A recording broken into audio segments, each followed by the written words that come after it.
Brad. This is the live vlog. What are we talking about today? We're going to get straight into it. So today I'm going to be talking about understanding insecure attachments and relationships.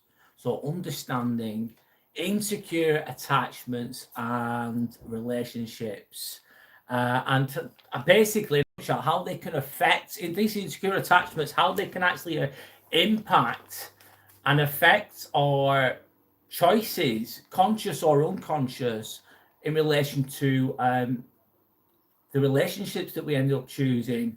So for example, think about this one. You grow up in a household with mum and dad, you're the kid, and you don't really get much support. They're a bit cold. It is what it is. It's what you get used to. They're a bit avoidant. Maybe they're narcissistic or whatever it is that they are. They're present in lots of different ways. And there's no secure attachment. There's not really much love. There's not much understanding. There's not, it's not really there. Something's missing. They might be really cold with you. Whatever it is. Sorry about the noise in the background. Hi, Dawn. How are you? Great to see you, by the way. I hope you're okay. I'll keep on topic for now, as best as I can. So, yeah, that can end up giving you an insecure attachment. Obviously, I'm not an expert on this, but I do have some knowledge of it. Let's say that. So what can happen then? So you've grown up in the household. There's not much support, love, stability.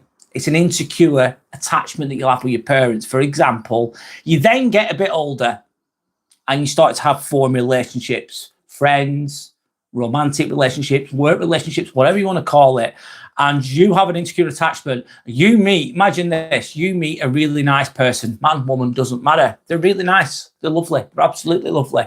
They're very stable. They're very loving. They're very caring. They're very good. But what can happen is that you think, this is a bit boring. So you've got insecure attachment. You're not used to those types of attachments. You've never known it. You only know insecure attachments, probably unconsciously most of the time. And then that can result in you being bored by the healthy person, by the nice guy or the nice girl, and you're not interested. There could be a lot of other reasons as well, don't get me wrong, but in relation to insecure attachments. So you're not going to be interested in them. You're just going to be, you'll be then the perfect prey for, you'll be the perfect prey for, what's it called? You'll be the perfect prey for a narcissist because you've got insecure attachments, and unconsciously you'll be like a moth to a flame in relation to a narcissist. And they're thinking, happy days, this is perfect. This person's got insecure attachments. They might not be thinking those direct words, but they'll realize that you've got an insecure attachment, or they'll realize that you're insecure and they can do whatever they want with you. And then you're drawn to the turmoil, to the chaos. You're attracted to the chaos. This happens with younger people especially. How do I know? I've done it in my own way. Having unhealthy relationships, basically. And anyone that's good that comes along, you won't be interested because you have insecure attachments. So that's, in a nutshell, those are the things that I'm going to speak about. When I read the comments, while I'm talking on topic, I will read the comments that are related to the topic. After I finish the topic, I'll go to community. So Dawn is saying, I've done an online test and it said I'm mildly insecure, but I just discovered fearful avoidant that comes from a parent giving care and causing fear at the same time. It might be me. It might be you. Why do you think it might be you, Dawn? If you don't mind sharing. You don't have to if you don't want to. I think I have a few of these things too as well, if I'm honest, in my own way. So I'm going to carry on. So I have got a poll, which is down there. If you want to take part, you can do. The question, which is there, is which part of insecure attachments do you struggle with the most? The options that I've given, you might not struggle with any of them. You might have your own. If you can, sure. No pressure to though, of course. So one of the options was overthinking what people think of me. Overthinking what people think of me. Being insecure, being a people pleaser, being worried about what other people think of you. Has anyone ever done that? I have. Really wanted to, I don't know, wanting to be approved of, overthinking what people think of me. Have I done it? Yes. Will I do it again? Probably at some point. Dawn's then saying, I crave closeness, but I always think people have an agenda to hurt me. So you crave closeness. So it's like that fear of rejection or abandonment would be related to that, Dawn. Fear of rejection or abandonment. I've had that too, where I feel like I'm not good enough, or I'm not this enough, or I'm not that enough. I used to, at one point in my life, I was sort of scared of rejection that I just avoided relationships altogether. Most of it was unconscious. I won't put myself into that situation. So yes, so that's another one of the options. No worries, Sandy. It's all good. It's all good. Enjoy your bath and everything. So another one is needing constant reassurance. And we all like a bit of reassurance sometimes. It's nice, especially if you're a bit tired, you're a bit down. Someone goes, oh, don't worry, you're doing well. Keep going. Bit of a pat on the back. We all need that sometimes. We're human. We're not perfect. We all get a bit insecure. Well, I fucking do. Let's be honest.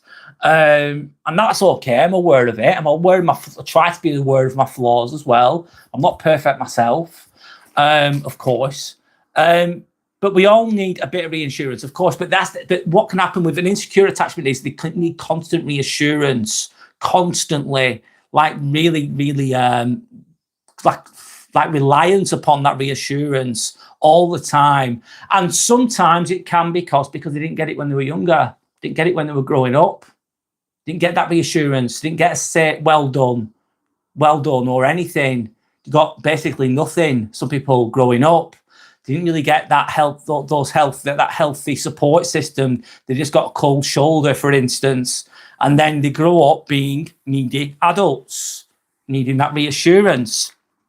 Or the other option that we have in relation to the poll that I've left underneath is difficulty trusting others, which Dawn's actually just mentioned just before. Difficulty trusting people.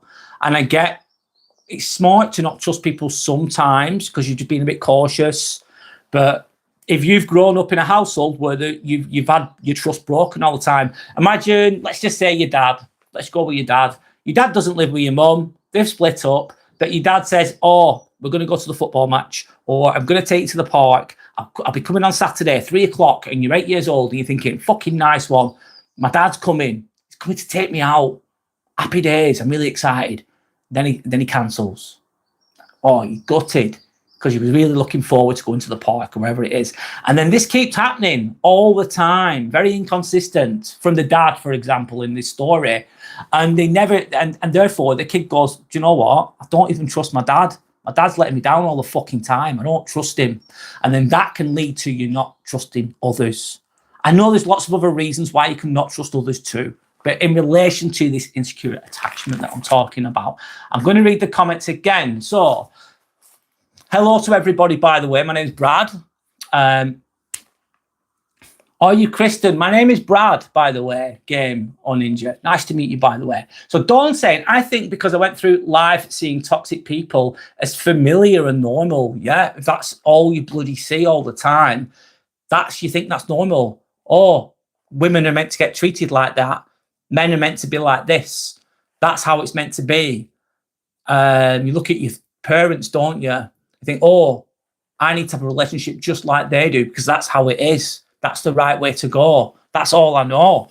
So anyway, sorry, Dawn's saying, I'll read Dawn's comment again. Sorry. I think because let me start again. Sorry, Dawn. I think because I went through life seeing toxic people as familiar and normal, they proved to me that everyone will hurt you. Yeah. They prove to you that everyone will hurt you because you're around it all the time and it's constantly showing up. So you're just thinking, how the fuck these people are meant to be the closest people to you, with family, you support unit, whatever you want to call it, and then they're hurting you.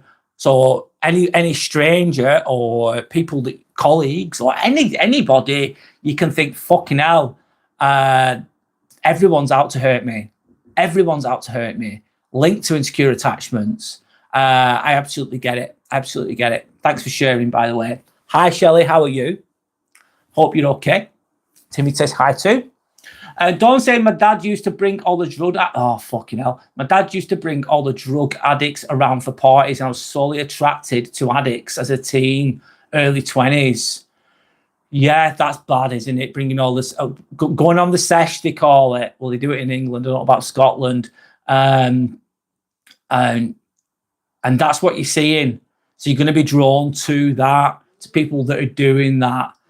I was like that too in my own way, drawn to drawn to the drugs and the session and the partying, and people that were in and around that world. I was drawn to that, and they weren't the healthiest of people. I wasn't the healthiest of people either, let's be honest. So yes, I can definitely resonate with what you're saying there. Tanner, hi Tanner, how are you? So Tanner's saying, hello, in my opinion, the first question to be asked is why one needs to have an attachment, insecure or secure. I think it's important to have a secure attachment. If you've grown up in a loving family, supportive family, and you've got a lot of love and respect and healthy boundaries and all those things, and you feel safe around them and supported by them, and you just see healthy relationships and healthy relations between those individuals, it's going to be giving you an education and a safety to seek that and expect that in your day-to-day life as you get older. So it's not going to completely avoid all issues, but it's going to be a lot healthier than having an insecure attachment, which is going to be everyone's cold with me. No one's really showing their emotions. Everyone's sweeping everything under the carpet. It's normal to swear at people. It's normal to put people down. It's normal to cheat. It's normal to do this. It's normal to do that. And that's all you know. And then you don't really have secure attachments. There's no pats on the back. There's no support. There's disappointment, if you know what I mean. And that can lead to insecure attachment. So I think it's really important. And not everybody gets this though. It's not fair. It's just not fair. Life's not fair sometimes. Not everyone no parents perfect. I completely understand that, and it's not an easy job. But some people are absolutely terrible parents. Some people, and it leaves a mark on the child, and then that is then brought forth into the adult life, the early adult life. Anyway. We only took ease and speed, weed, but I was surrounded by smackheads. Oh my God, that's really bad, Dawn. Oh my God. I don't know what anyone knows a lot about drugs, but I'm not saying drugs are good because they're not healthy, don't get me wrong. That Dawn's saying ease, ecstasies, speed, weed, lighter compared to heroin, a lot lighter, in my opinion. None of them are good though.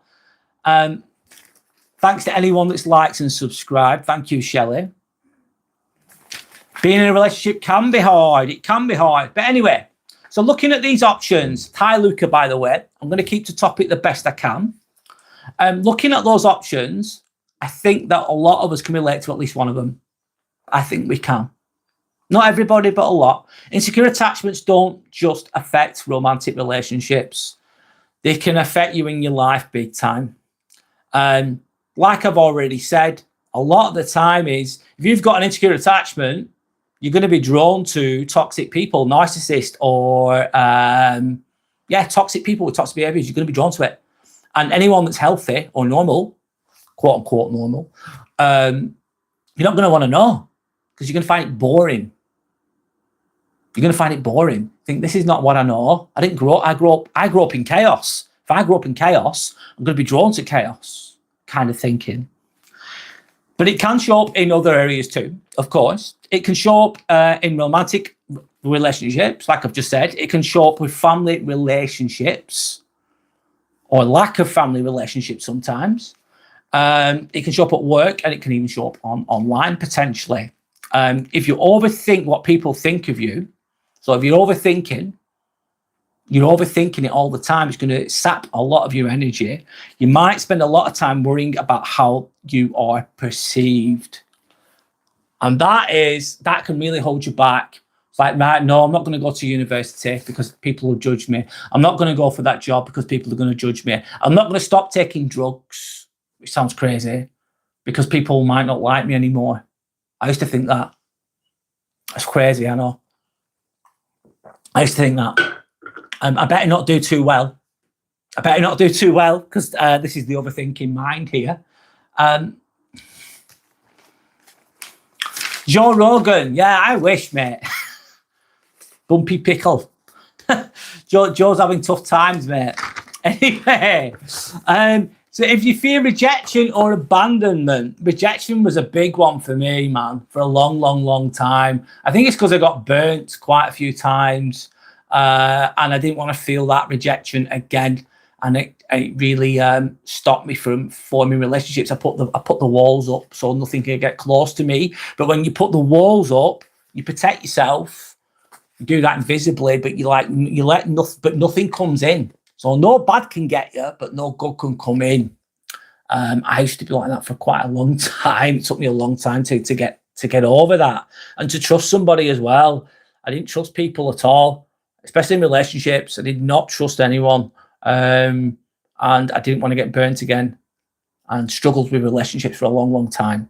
Anyway, you might become anxious when someone seems distant or unavailable.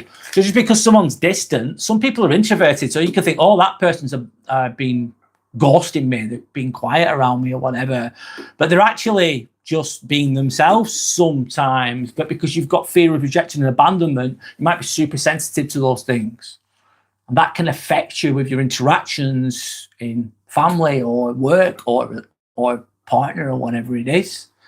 So anyway, I'll read the topic. I'm reading comments in relation to what we're talking about, of course. Tanner's in saying, not now, every progress, every improvement, every innovation aims to build a life in which one needs nothing but himself.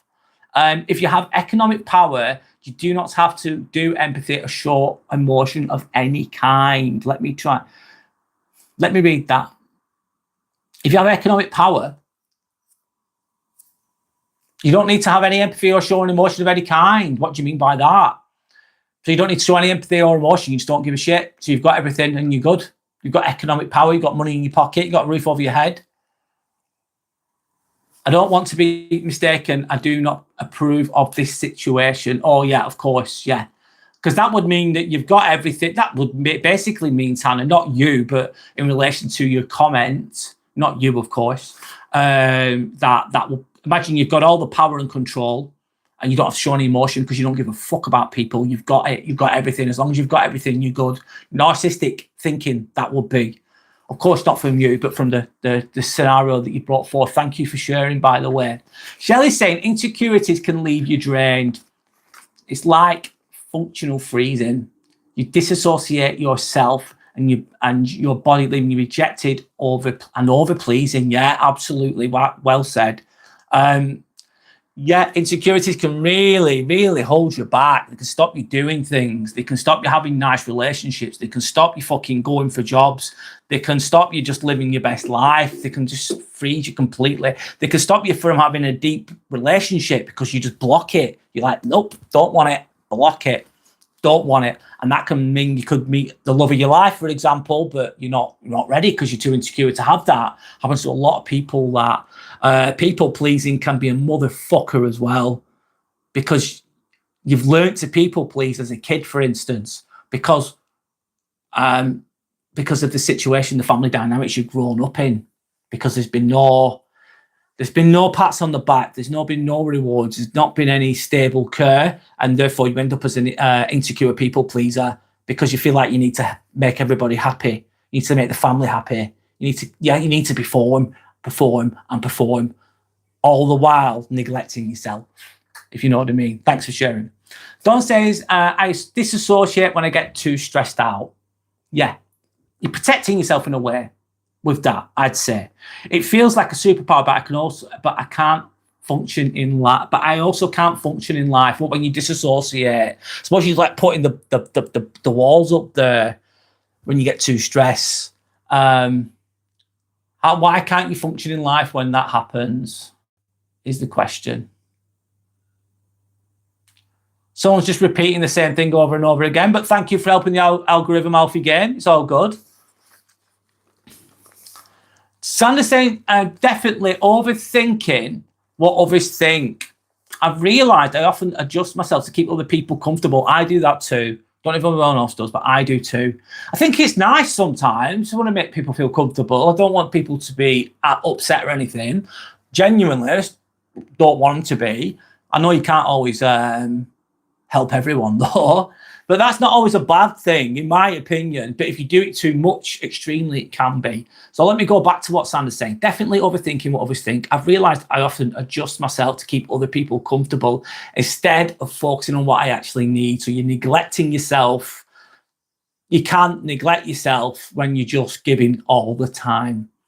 It's balance. It's balance, I'd say. It's nice to be nice sometimes, but it's also good to look after yourself as well. It's knowing when to do that, when not to do that, which is the tricky one. Sorry, one moment. Dawn saying, is anyone else getting trouble scrolling back in the comments? The poll just pops over it. Do you want me to get rid of the poll? Yes. Okay. I'm going to get rid of it. Ending poll. It's okay. I've had that before. I was a bit paranoid about that, Dawn. So I've got rid of the poll. There we go. So it frees you up to type a bit easier. So I'm saying these days I'm much better at it. I set boundaries. I stay true to myself and understand that other people's feelings are theirs to manage, not mine to carry. Yeah, that's a tricky one, isn't it? We're responsible for our own feelings, I suppose, and you can't carry other people's burdens. No, it's hard though sometimes when you have empathy, of course. Anyway, Dawn saying, yes, I feel free from my stress, but I struggle to drive and have conversations. You feel free, when you disassociate, you feel free from your stress, but you're struggling to, when at that moment, maybe that's the price that you're paying for disassociating, maybe to drive and have conversations. I get it. I understand that. Anyway, I understand that the best I can. Dawn Woodland, is saying, hi Brad, on point. I come from divorced mum twice over. Sure, that made you a people pleaser. Yeah, it definitely could. Definitely could, Dawn Woodland. No worries. I've just got rid of the poll anyway. I've just got rid of it. Anyway, Sandra's saying, Brad, no need to get rid of the poll. We can dismiss the poll by pressing dismiss the poll. Then it just disappears. All right, I didn't know. No worries. I'll keep going. So, if you struggle to trust others, I think it's good to be a little bit cautious sometimes. Really is. Protect yourself, don't you? Can't just. In an ideal world, you could just trust everyone 100% and everything would be fucking hunky-dory. Everything's fine. I can trust everyone. It's all good. No one's gonna do anything bad. But I get it. But with this insecure attachment, if you struggle to trust others, it can be difficult to fully let people in. I've mentioned this, even when they are done nothing wrong. So it's like you meet a nice guy, a nice girl, or whatever it is, a nice woman, nice man. You're single. And they're really, really nice, but you don't want to get hurt again. So you put the walls up. You don't really connect with them emotionally. You don't allow yourself to. You're just colder, kind of. You're just not there. You're not ready to open yourself up to someone because you've been burnt before, because of you're only aware of dysfunctional family dynamics or relational dynamics. That's all you've ever known, all you've ever seen. And you don't have the tools to know how to deeply love someone, trust someone. So you just don't let them in. I'm not saying that's the right thing to do, but that's what can happen. Anyway, thanks to anyone that's liked and subscribed. My name's Brad, by the way. Thank you for the support. It's all good.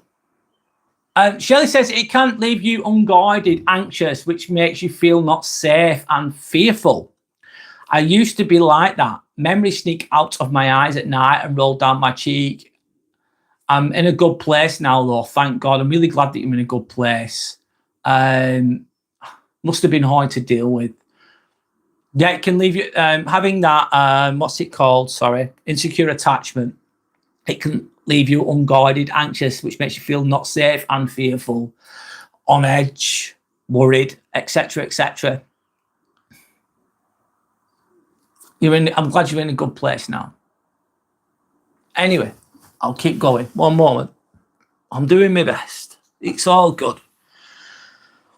These behaviours usually come from trying to protect ourselves emotionally. Yep. Yeah, they do. They absolutely do. I'm just having a sip of tea one moment.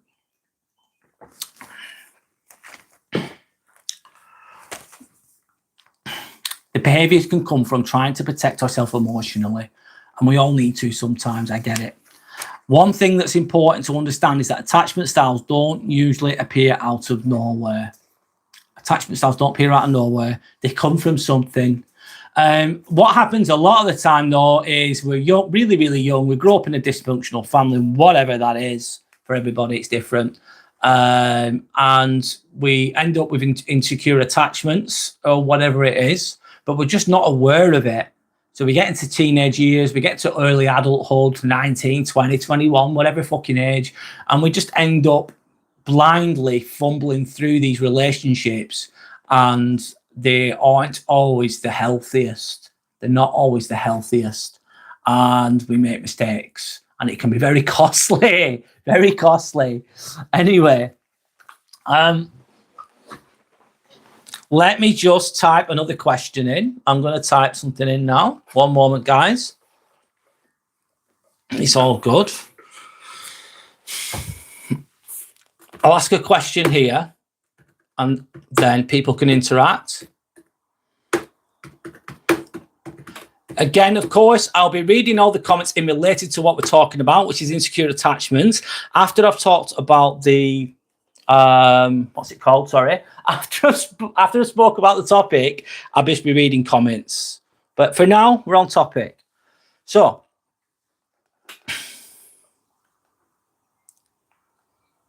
do you think that attachment styles come from childhood or adult relationships?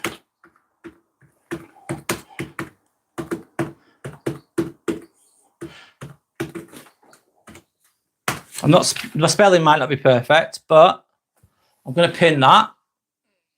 Hi, Thomas Cry. How are you? So, do you think that attachment styles come from childhood or adult relationships? Don Woodland is saying, I had a so-called friend for 20 years. She was a frenemy. Sometimes your friends are your enemies in disguise. Sometimes your friends are your enemies in disguise, which sounds a bit paranoid and a bit shitty. Not all your friends will be this, but some fucking are. Don Woodland, anyway, sorry. Don Woodland is saying, I had a so-called friend for 20 years. She was a frenemy. Thought I could trust her, but she was narcissistic. Her favorite saying was, after all I've done for you. Yeah, after all I've done for you, I'm going to make you feel guilty. I'm going to make you feel guilty. The narcissistic person can do this. So they'll be rude to you. They'll overstep your boundaries. They'll shit all over you. And then when you call them out, they'll go, oh, what? After all I've done for you, and you're getting mad at me. I do all these things for you. Why are you getting mad at me? It's just escape responsibility. It's to escape responsibility. So do you think that attachment styles come from childhood or adult relationships is the question. Do you think they come? I think they can come from childhood. Can they come from adult relationships too? I think they could come from either. Sanders asking Dawn Woodland, what did she do? Sanders then saying definitely from childhood. I'm reading a book about it right now, actually, Brad. Or can you share some of that then, please, if you can? Anyway, Shelley's then saying, and Brad, and sometimes trying to protect others by saying everything is okay, carrying your weight just for the peace. Sometimes you come out of it resilient and capable of overcoming things. Yep. Basically, hard times create strong people, mate. Fucking right they do. I suppose that's the gift of the suffering, which doesn't really, when you're going through it, it doesn't feel like that, I can imagine. Let me read that again. Shelley's saying, Brad, and sometimes trying to protect others, trying to do the right thing, trying to be the, look after people by saying everything's okay, being the rock, everything's okay, let's keep going, carrying the weight, being fucking strong, being stoic, just for peace, just keeping the peace. Sometimes you come out of it resilient, yes, and capable of overcoming things. Sometimes though, yeah, that's really good. That can help a lot of the time. Sometimes though, if something's really, really bad, and you're saying everything's okay, everything's okay, everything's okay, everything's okay, and it's not, then that could be bad in a way. Depends on the situation. But having that stoicism, which you mentioned in there, Shelley, and just keep going, and being the rock, giving you that resilience in life. Yes, it can be, but if you get through the shit, it's going to make you strong. You're going to come out stronger, hopefully. Hello, Andre, by the way.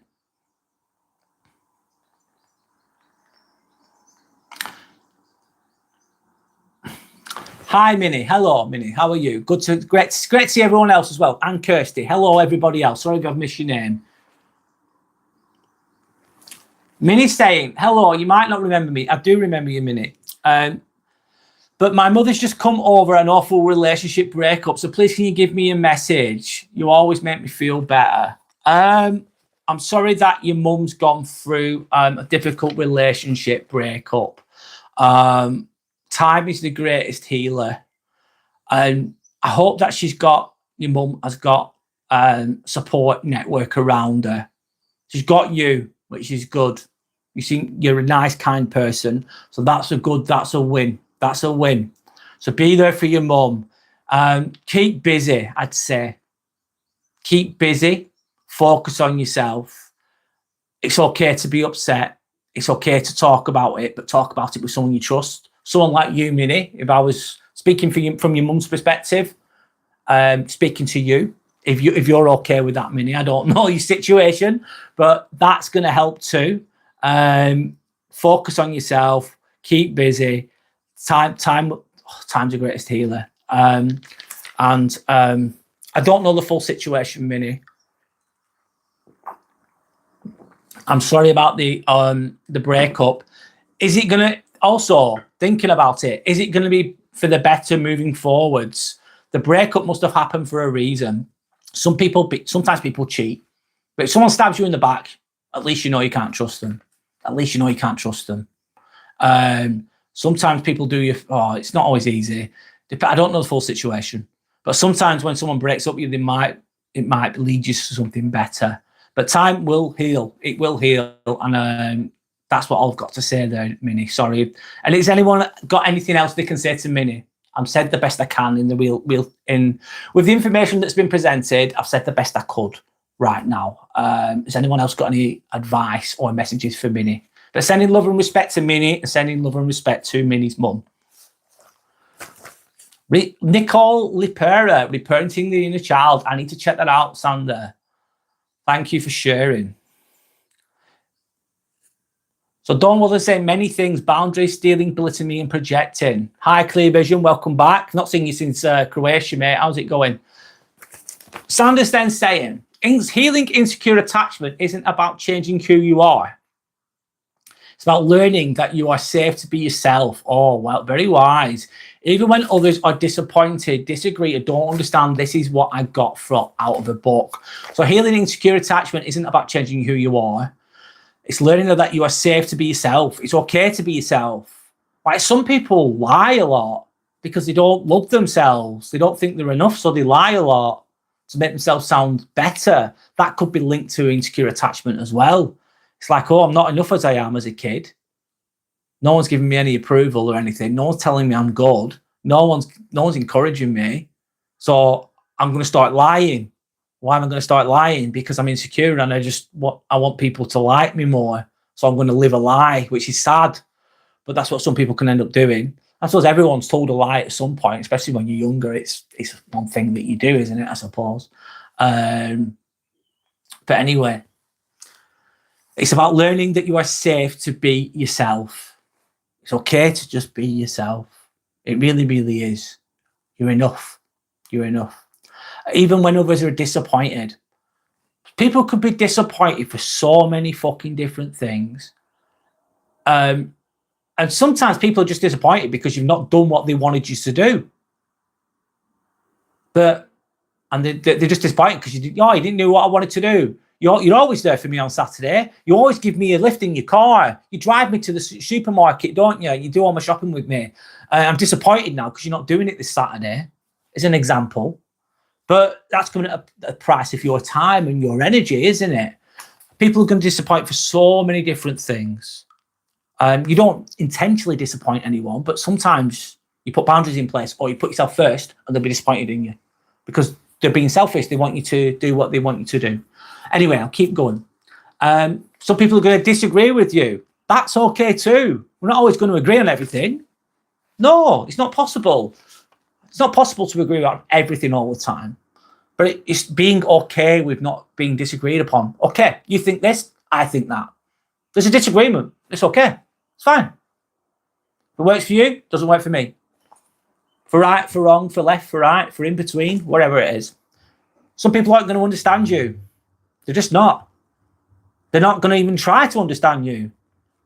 They don't even try, some people. And you can't even expect everyone to understand you because they can't be asked, or they've no time, or they're limited in they're closed-minded. They don't have that. They're not an open-minded individual. They just don't see it that way. And that doesn't always make someone a bad person, but some people just won't understand where you're coming from. They don't get it. And again, that's okay. Thanks for sharing, Sander. I've just broke it down a little bit. Hello, Abes. How's it going? Nice to see everybody here again, by the way.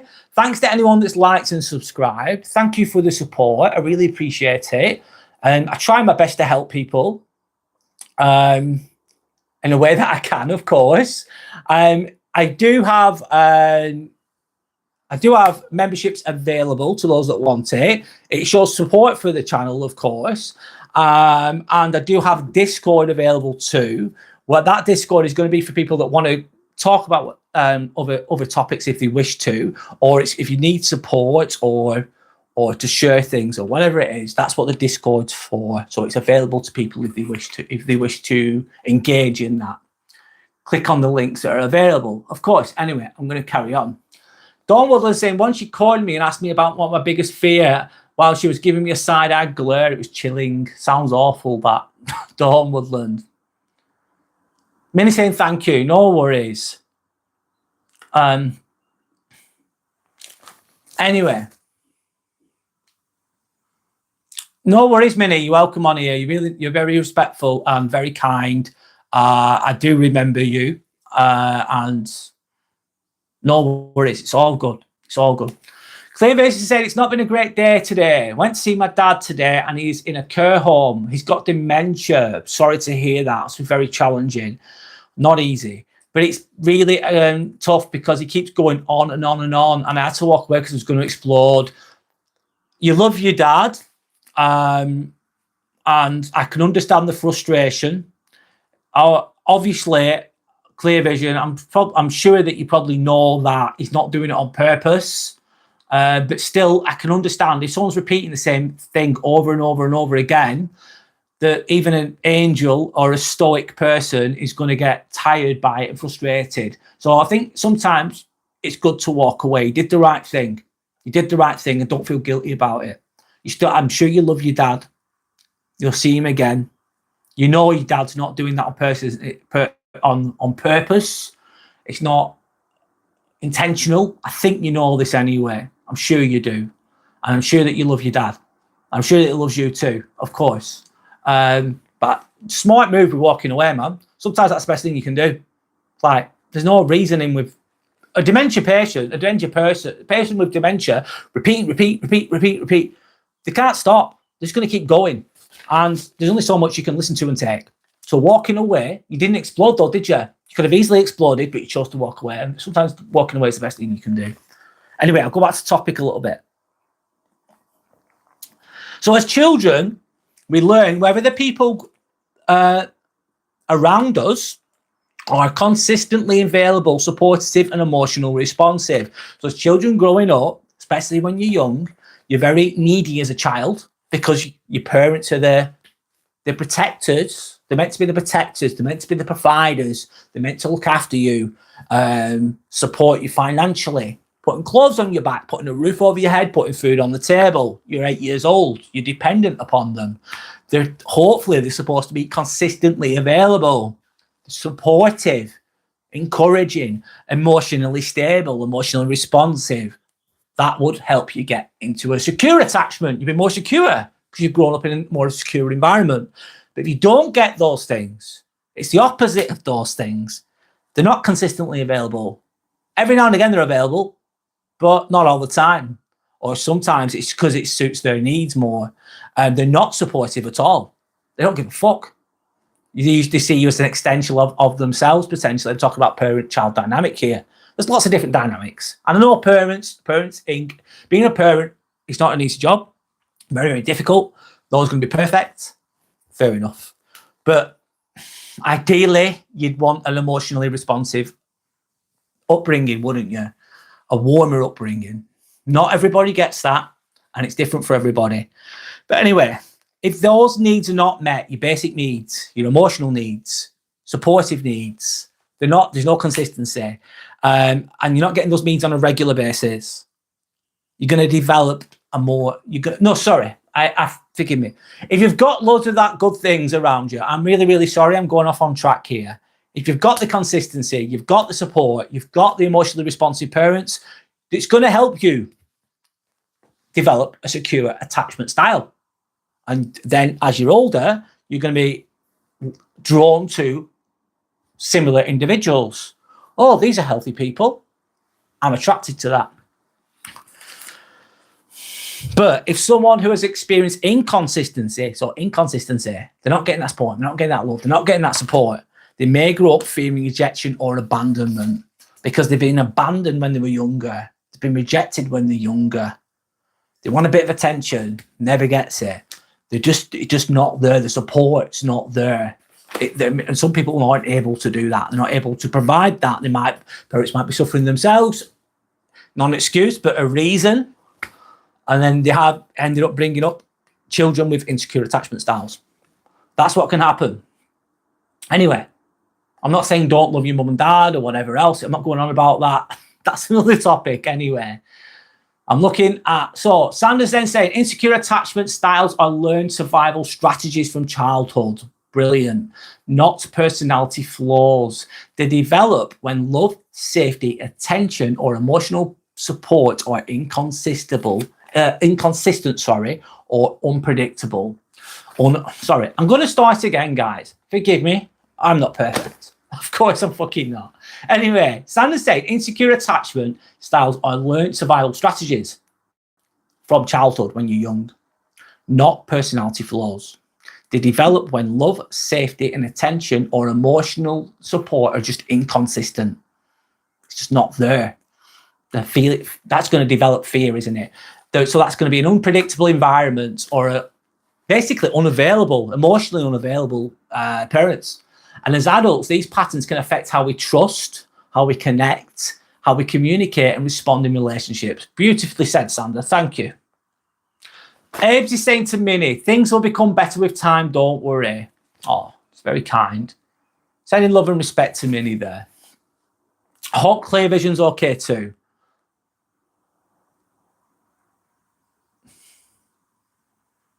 Thanks for helping the algorithm, whoever you are writing. It's all good.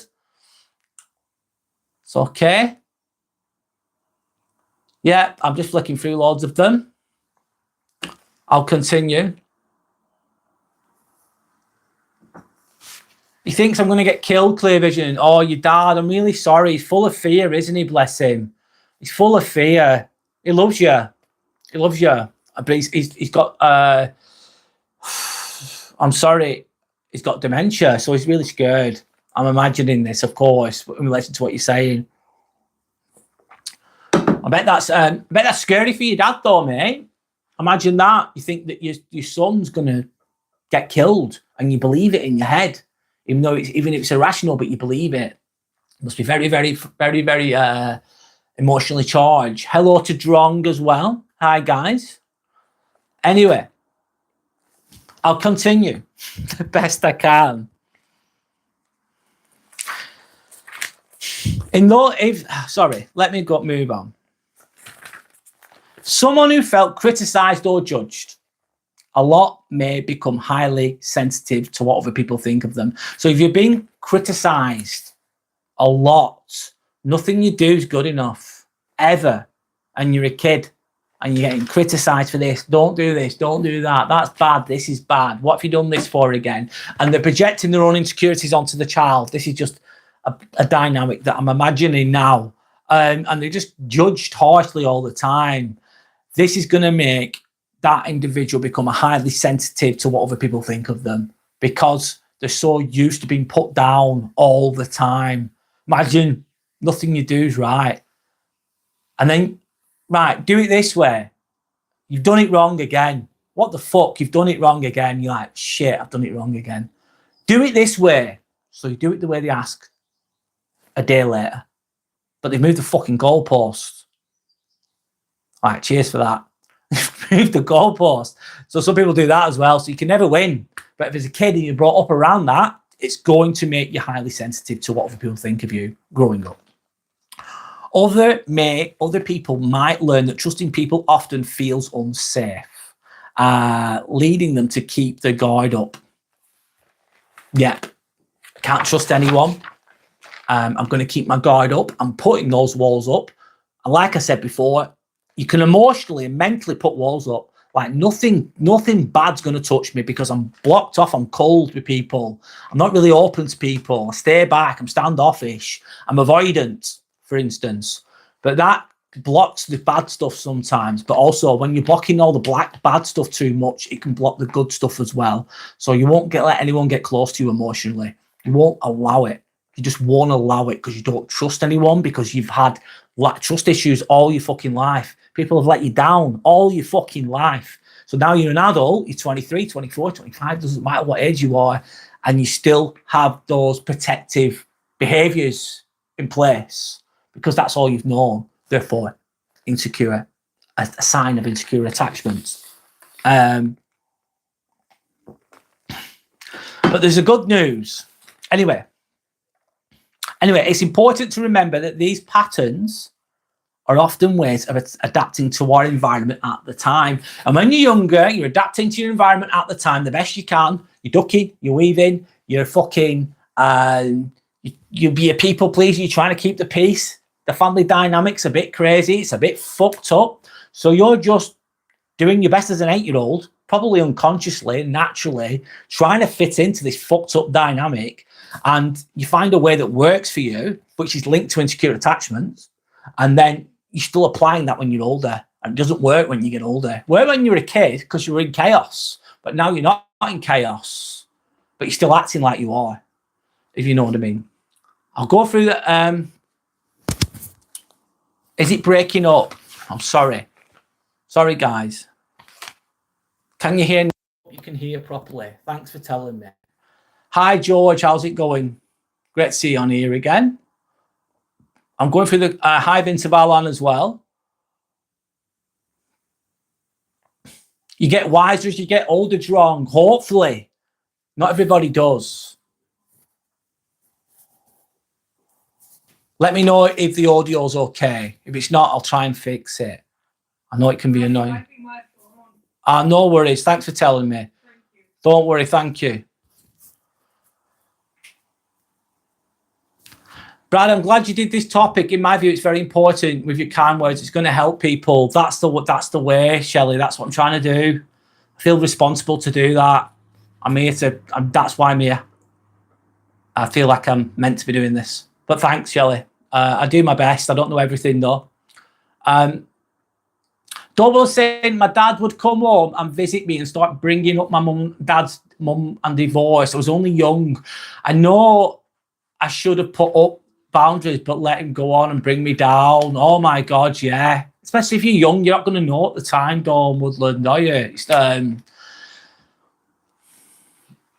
you should have put up boundaries. Yeah, it's that's hindsight for you, isn't it? Thanks for sharing, by the way. I'm just going through the top comments quickly because I'm just reading the related topics here.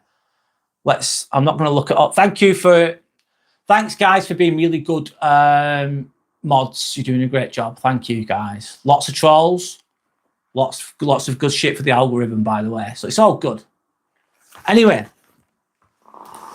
So I'm going to ask another question now. We're going to move on a little bit.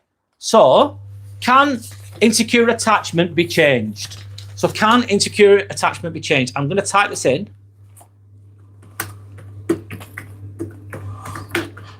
And don't get me wrong, we're all a bit insecure.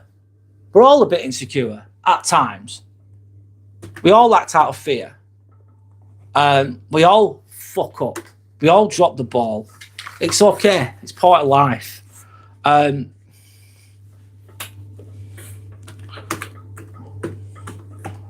Let me type that in. There we go. I'm going to share that. Hi, Jordan. How's it going? Hope you're okay. Hope you're doing all right.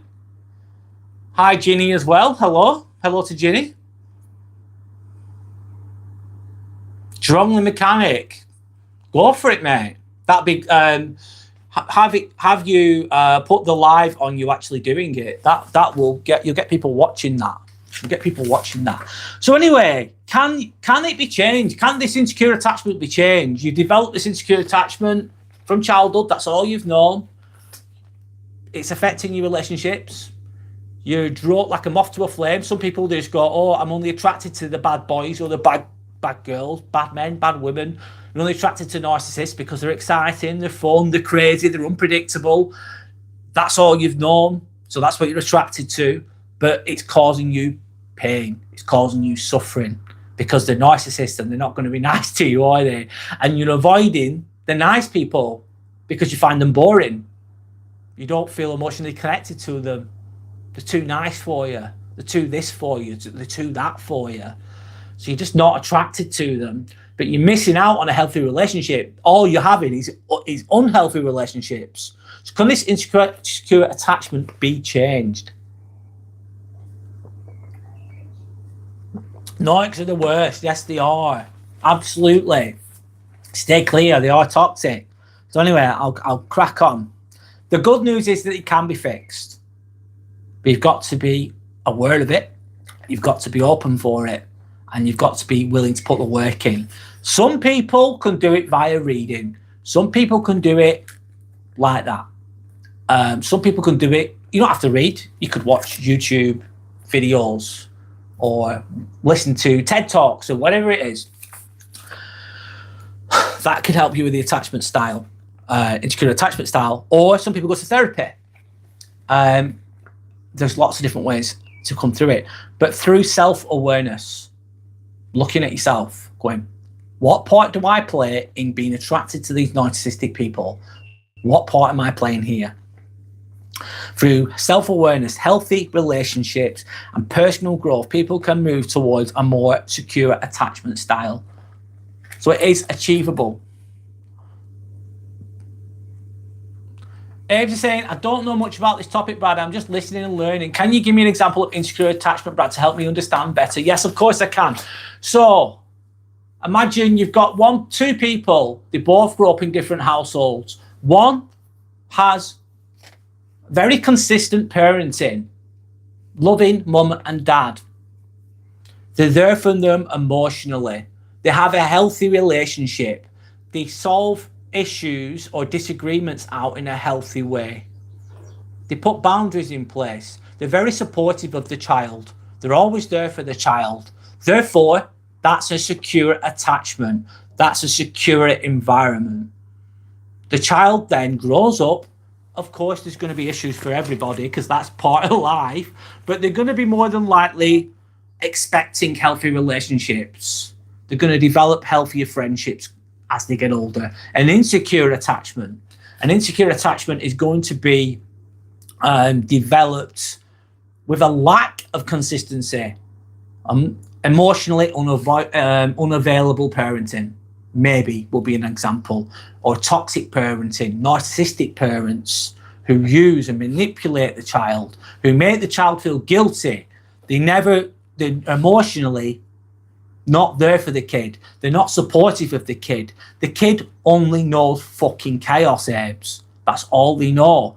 And then they develop people pleasing or disease to please, or they develop, all they know is toxic relationships and toxic situations. So they then end up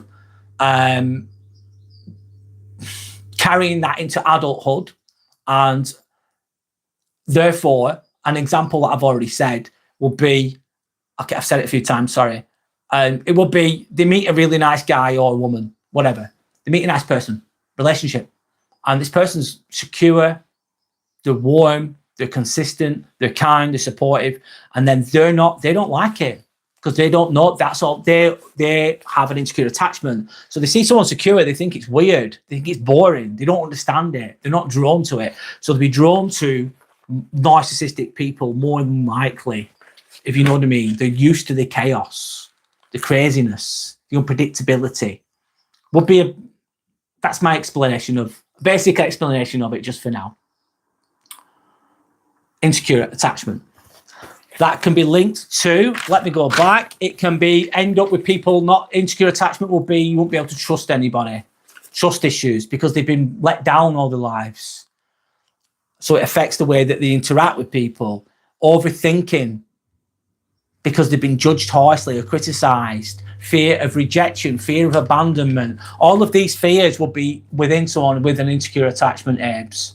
And it's going to impact how they interact with the world as they get older, and bring them problems, of course. A lot of these things come from childhood. Anyway. Strong saying, yes, that's me. My parents fought every single day, sometimes twice a day. Wow, that sounds like chaos, Strong. That sounds like chaos, mate. Sometimes people, anyway, Dawn Woodland saying, yep, surrounded by chaos, that's me. Hopefully we can move forward from this though. Shelley saying, sometimes people will let you down because you have them far too high on a pedestal. Far too high, which leads to people pleasing and trust issues. Yep. Put them on a pedestal. They're the all-knowing, powerful one. They're the one that you look up to, kind of thing. No worries, Dave. It's okay. I've only said it in a basic manner. Of course, there's more to it what I've just said, but that's the best I could do right now.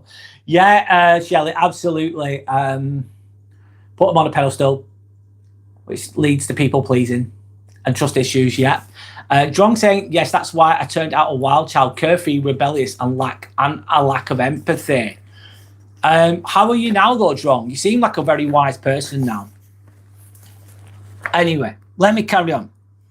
Understanding where these patterns come from can help us respond to ourselves with greater insight rather than reacting automatically. And if you're reacting automatically, it's like knee-jerk reactions, isn't it? Type of thing. Healthy relationships are built on trust, communication, and feeling secure in yourself as well as the other person. That took me until, like, honest to God, I was in probably 30s. Sander. I met Sander 10 years ago. And this is the most secure relationship I've ever had. It took me a while, like, to get to that point.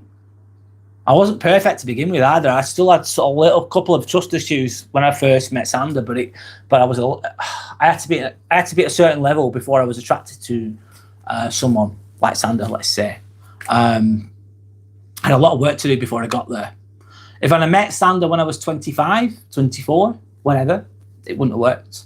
It wouldn't have happened. Anyway. Understanding your attachment patterns isn't about labeling yourself. No, I don't personally like putting label on anyone or anything. I am this, I am that. And maybe if that's what people want to do, and if that's how it works, then that's fine. So what was I going to say then? But I don't think you should label yourself. I don't know. I don't like putting labels on people or things or anything like that. It's about becoming more aware of why you react the way you do. Why do I do this? This is self-awareness. Why do I react that way? Why do I do this? That's looking at yourself going, could I do better? Can I be better? Can I deal with things better? Etc., etc. Anyway, I've done okay there. I've done my best, guys.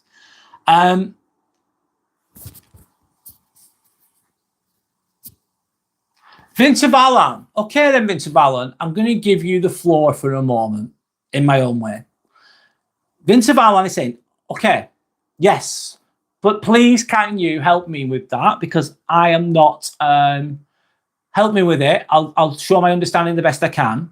We're exploring this. Vince Fallon saying, are you going to talk about the difference between avoidant and ambivalent attachments? They behave very differently. Can you help us then? If we're going to go on that topic, we will do. We'll do it now because it's linked. I've got my notes are done now. So I'm going to pin your message, Vince Fallon, and I'm going to need your help because I do not know. I remember you mentioning ambivalent attachment. What is ambivalent attachment to begin with?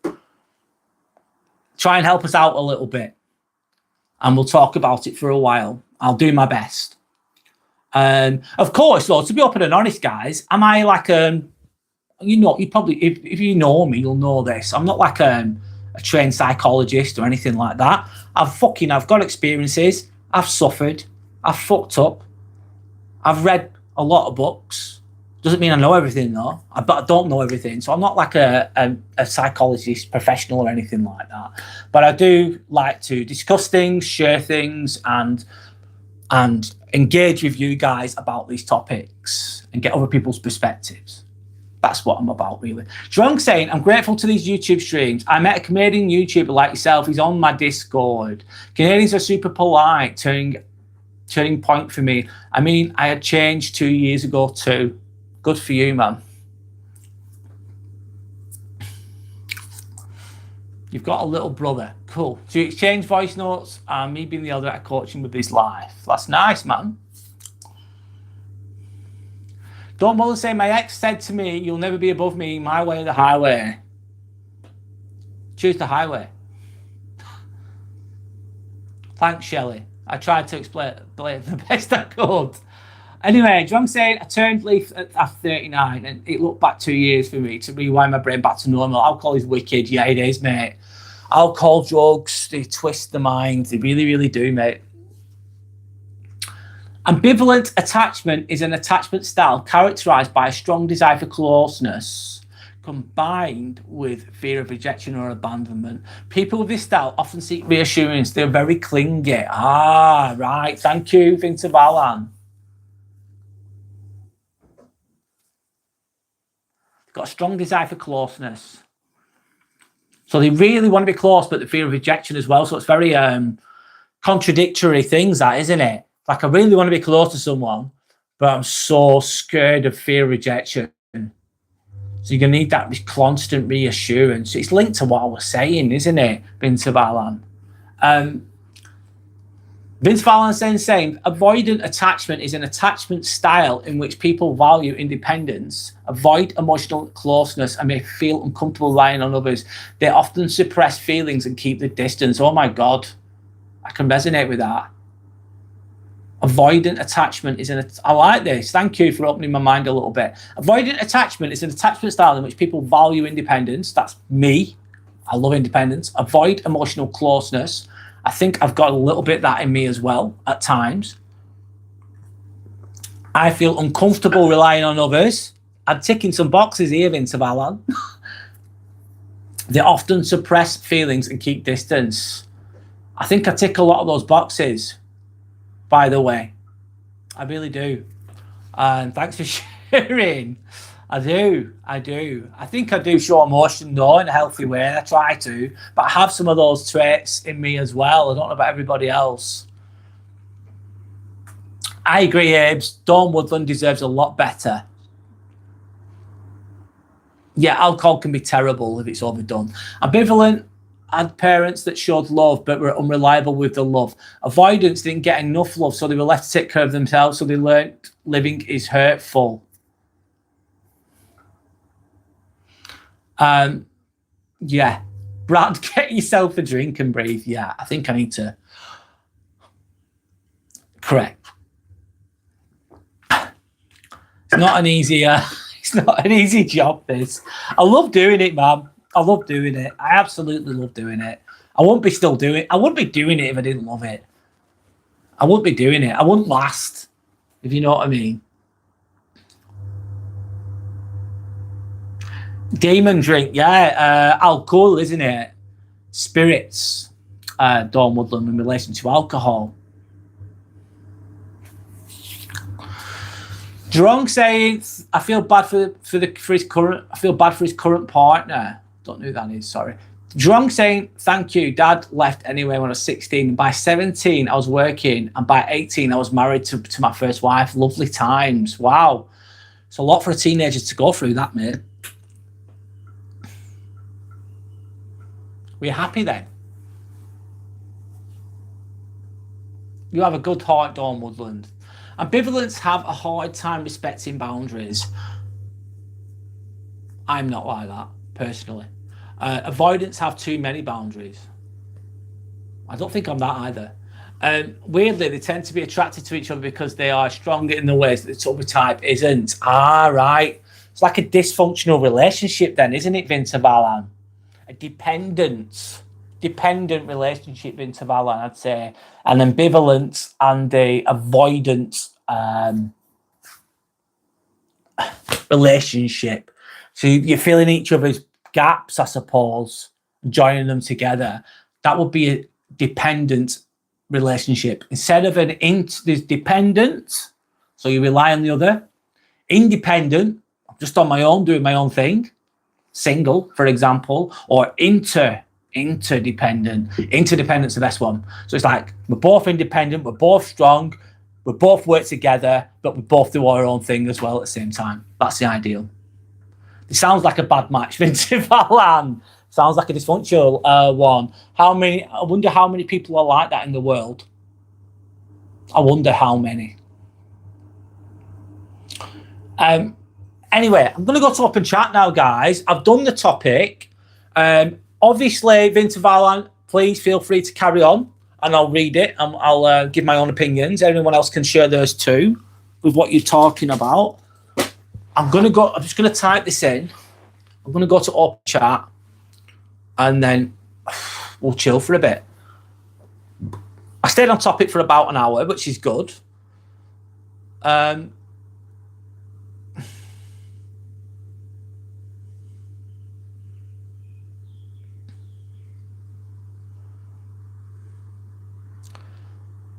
Some topics last longer than others.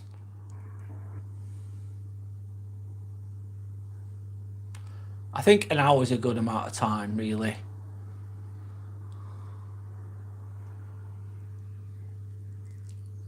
Of course, though, Vince Vallan, we can keep on topic there as well. So, you came out a bit stronger, good man. Yeah, you learned from it. Strong saying, Shelley, but you see, that's the outcomes of what Amber is talking about. If the parents' home is stormy, we end up getting hooked up a lot quicker. Unfortunately, it lasted for 4 years.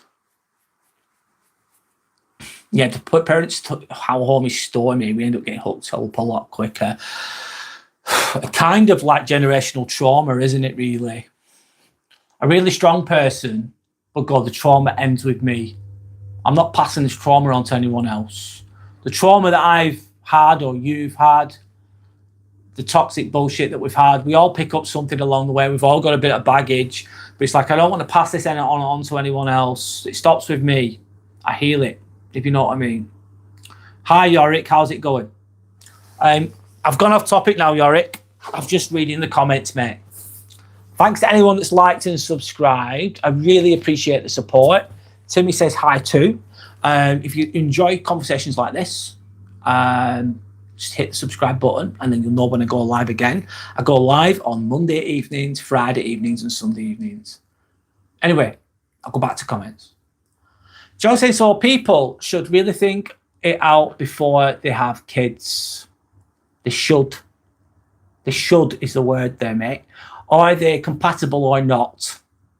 All that mayhem, all that chaos affects us psychologically, yes. Sometimes it's children having children, Drong. Like children having children. Even though these people might be 25 years old or whatever age they are, they're still mentally children sometimes. So therefore the term children having children. And the mayhem continues in relation to that. Hi, Yorick. Hello. John saying, I've been in 5 long-term relationships, including my first girl, who I fondly call my wife. Do you still in contact with that person? Yorick showing the Croatia flag. Sandra will like that. 100% Brad. Thanks, Shelley. Luke is saying not knowing what coming up affects you. What do you mean? Do you mean in behaviour, not knowing what's coming up, or the fear of the future? What do you mean by that, Luca? I think problems are more common in arranged marriages than in love marriages. Correct me if I'm wrong. If it's arranged, you haven't chosen each other, have you? It's just mummy and daddy think that's a good match, or that. Sometimes people would arrange marriages would be because it would be financially beneficial to the families. That's why they do it. And during times of poverty or hardships, it would be maybe deemed to be the best thing to do. But I don't know about the modern age. Depends on what religion you have. Arranged marriage, not always good. I think that actually, Abe's though, thinking about that though, think about, right, you're living in a town, you're in England, there's no arranged marriages, but you've just got fucking idiots everywhere. They go to the local shithole. It's a disco, but it's a shithole. And everyone gets absolutely smashed out of their faces. They're absolutely fucking, they're stupid and they're drunk. So double stupid, like stupid on fucking steroids. And then they meet up with some random person and that's it. They don't think it through. And then they end up having a relationship and having kids. So that doesn't always work out either. I think if you're an intelligent, conscious person, then, and you get to choose your own partner, that can help. And you don't have too many insecurities. It's difficult though. I don't know. It could either way. Sometimes an arranged marriage would be, if you've got healthy mum and dad on each side, maybe it can work. I think they can work sometimes, but it's Russian roulette, isn't it? You can't just go, oh yeah, person A, person B, let's put them together. Off we go. What can go wrong? A lot can go wrong. A lot can go wrong. Interesting question though. Jong saying arranged marriages don't exist this type of side of the world. It's the northeast India. It's different. Happens in England, Jong. Muslim families. I can't speak from experience with that, but I think it happens in England.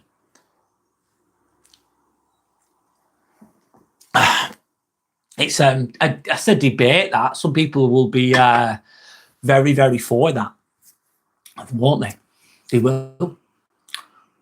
Dawn Woodland saying the royals used to have arranged marriages. Look at poor Diana. Yeah, Dawn Woodland, yes. You can only marry into royalty or into money. It's expected of them. Yep. Yeah. Good example. Abe saying, oh, it's very common in southern parts of India. Drong, it still is today. Common in a lot of places. So it says, don't forget to like and subscribe. Join the bed. Be respectful. Thank you, Shelley. I'm going to pin that now. Let me just pin that. There we go. Pin. Thanks. So I'm chilling a bit now. I'm coming off topic. I've got Timmy with me. We're chilling. I'm going to read the comments. Go with the flow. I had chicken thighs with peppers and roasted potatoes like chips. Oh, it was so nice, Yorick. Oh, like tray bake. Do you know what I mean? Oven bake, tray bake, potatoes, peppers, salad, chicken thighs, really juicy, really tasty, really nice, mate. That's what I've had. Diana was so down to earth and she clearly deserved better. She was very brave, very outspoken, very honest, very genuine. We're on about Princess Diana. That's what she presented. She was too good for this world. The royalists didn't like her because she was not conforming. She was a non-conformist and she upset the establishment. Therefore, she was a problem and a threat to the royals' established ways. So she was taken out. Not fair, not nice. That was in 1997, wasn't it? I think. She did deserve better, I agree. Sad. The Hindu side of the northeast is the plains of Assam, and I hear the rest of India largely follows arranged marriages. I didn't know that. Vince Fallon saying, I found my husband on a dating site. A lot of people do that nowadays, Vince Fallon. I hope that it's a happy one. Hope that you're happy together.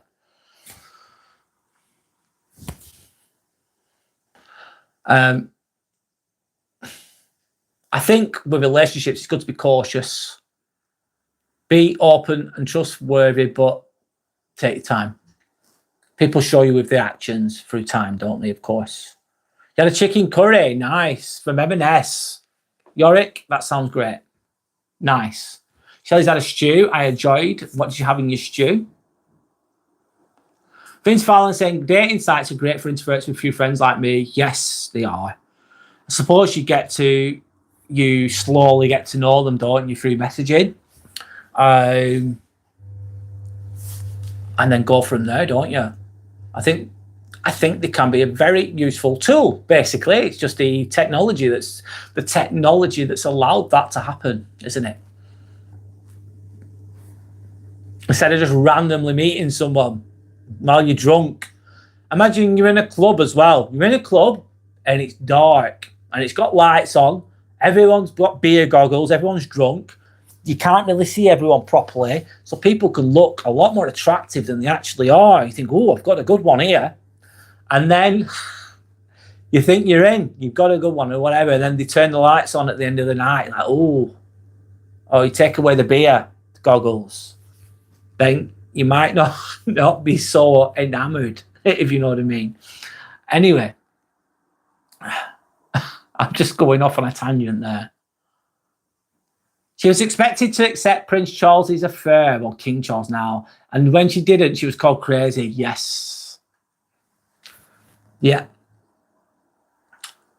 Abe's is saying, I think arranged marriages are weird. I agree, personally. You meet a person last month and end up marrying the person the next month. Yeah. It's like arranged marriage. Yeah, you're going to be with him for the rest of your life. Who is it? I don't even fucking know this person. But yeah, you're going to be with him for the rest of your life.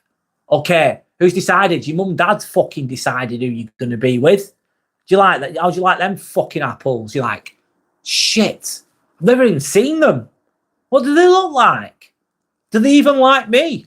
Yeah, well, you're getting married next month, you dick. Off you go. Oh, do I have to be with him for the rest of my life? Yeah, you do.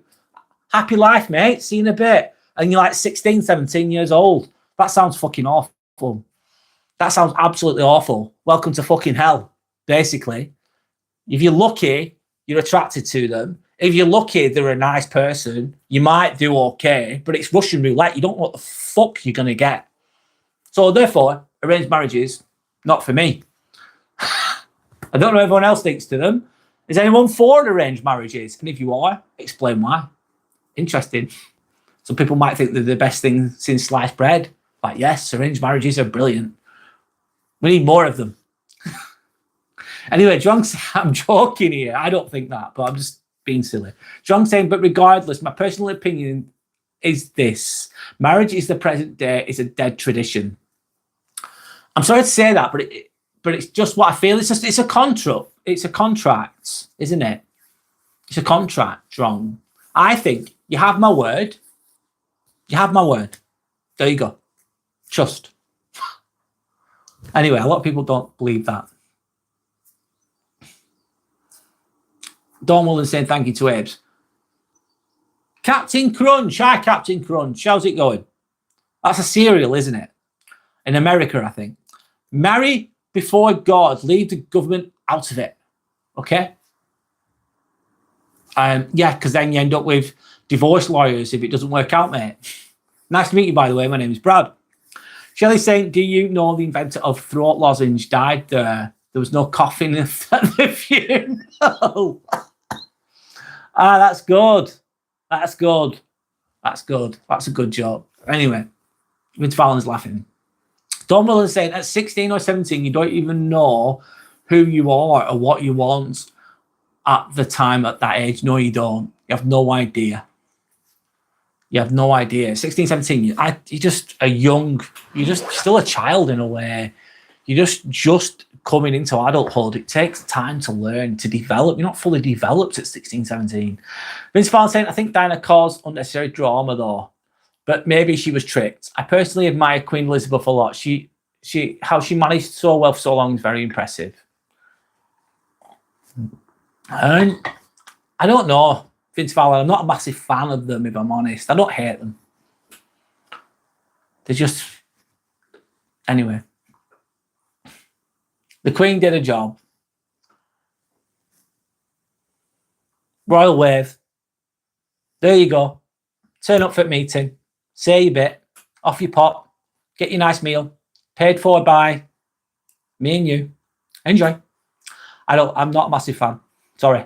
I'm not. I'm really fucking not. That's my opinion though. If you like them, you like them. Arranged marriage. I'm a king. How much is the dowry? $1 million CH francs. Abe's is saying, John was saying that, sorry. Abe's is saying, even if you end up having an arranged marriage, don't have children immediately. If you have children, you'll be stuck with them forever. Yeah. It's not good, mate. If arranged marriages means matching by the parents without expectations or pressure to say yes, it might be interesting. Your parents know you well. If you've got nice parents who are very, very wise, who know you well, and have got your best interest at heart, maybe that could help. Maybe you've had a bit more of a chance then. Sky Zone. Hi, Sky Zone. My parents were married through arrangement and I fucking hate them both. Good for you, mate. Shit. Why do you hate them? Why do you hate them? I'm sorry to hear that, man. Thanks to anyone that's liked and subscribed. This is Timmy as well, by the way. Have you never met Timmy? Here he is. He's chronically unimpressed. He's just saying hello. Hardy fucking ho, he says. There we go. He's at the back. He's chilling.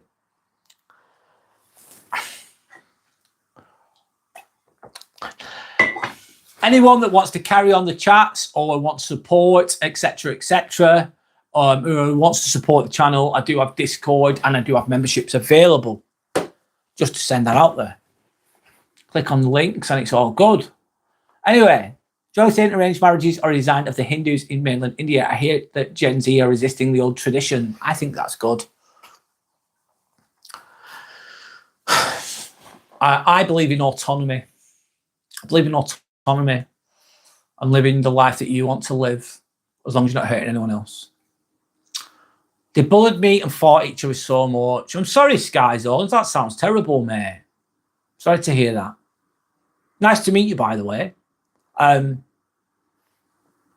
Sorry to hear that, man. So I can understand if they've not been nice to you, then obviously you're not going to be happy with them. And Abe's saying, and even divorcing the partner becomes tough because of the family expectations. Yes, and then what you're doing? Arranged marriage. We want you to, they probably expect you to have kids as well. What you're doing all the way through that, you're fucking performing. You're people pleasing the family, you're people pleasing this, you're people pleasing that. You're fucking performing all the way.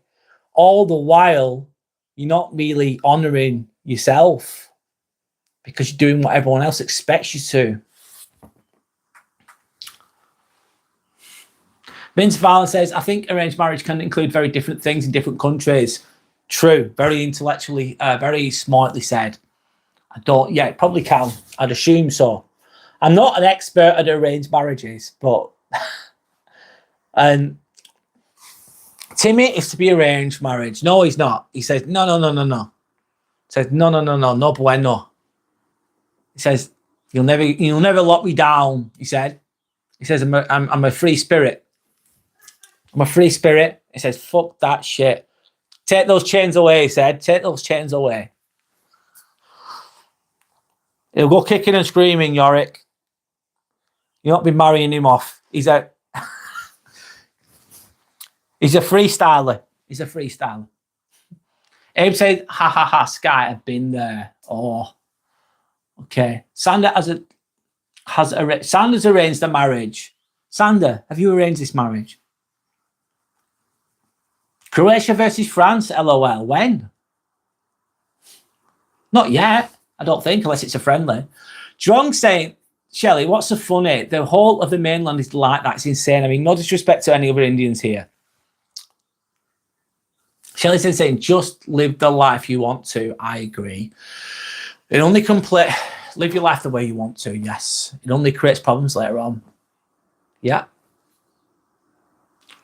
Timmy will not be married. He will not be cast away. He will not suffer the shackles of marriage.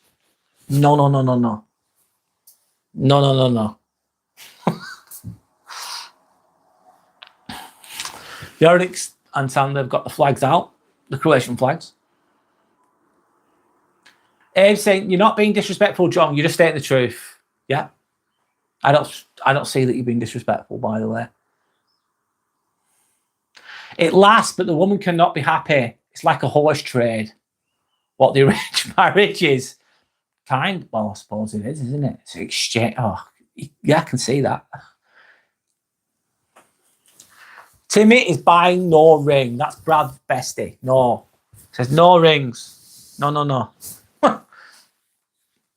Yorick is playing on his live, Brad. All right. All right, on his game. All right. Check out Yorick's channel. He's playing on FIFA or whatever. Croatia versus France. Women are affected the most by the arranged marriages. God, yeah, and probably very young a lot of the time. Must be very harrowing as well. Young girl, like, just like with the family all their life. All they know is the family, and all of a sudden your dad's like, yep, you know what's coming. You're going to be married off. Like the kid's like, I don't want to be married. I just want to be a kid. I just want to just do what I want to do. No, no, no. You're going to be married off. We need it for the fam. So I think years ago they used to do it for financial reason. So it'd be financially beneficial for the family, and then it'd be expected of the child, the young person, to go ahead with it all. Harsher, tougher times. People probably wouldn't. You probably do it very young then as well. Like, oh God, really, really young. Because life expectancy was 30 years old, or less, or not less, something like that. So this is, I'm going back hundreds of years ago now. Anyway, glad you see it, Abes. I mean, there are people who say they grow to love each other. Well, some people will. Some people will. Not all. Timmy looks like a dodgy matchmaker aunt. Yes. All your matchmaking needs, if you just send Timmy a message, he will set you up. Literally. I was nearly arranged, that lady I told about yesterday, or the one that was long distance, mate. Yeah. Get rid of that. Good for you, Yorick. How's the bike lady, Yorick? Have you spoke to the bike lady? Some of my colleagues are in arranged marriages. Yeah, it happens in England. It take a lot of money too. Absolutely. Arranged marriages. A lot of money. The whole of Central and West India is like that. It's like a tradition thing, isn't it?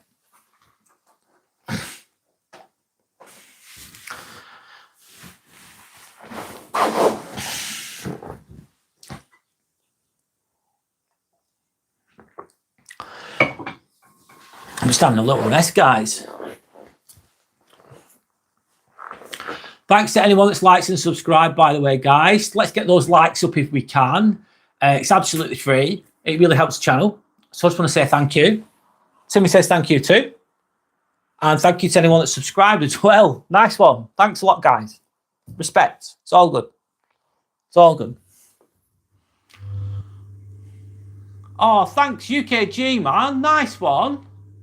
Thank you. Not seen you for ages, and you've come straight out of the bag giving me oh, thanks, man. I really appreciate that. Did not expect that.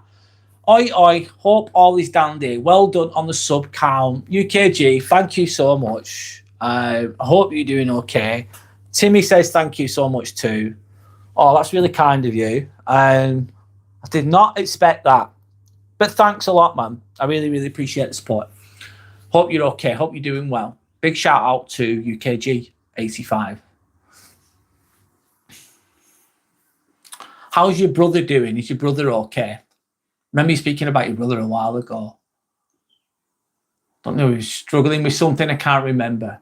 But I hope he's okay. Jurong saying, matrimonial column reads out, I'm a handsome young man, doctor in the USA. I'm seeking a white fur complexion sim bride, should be educated.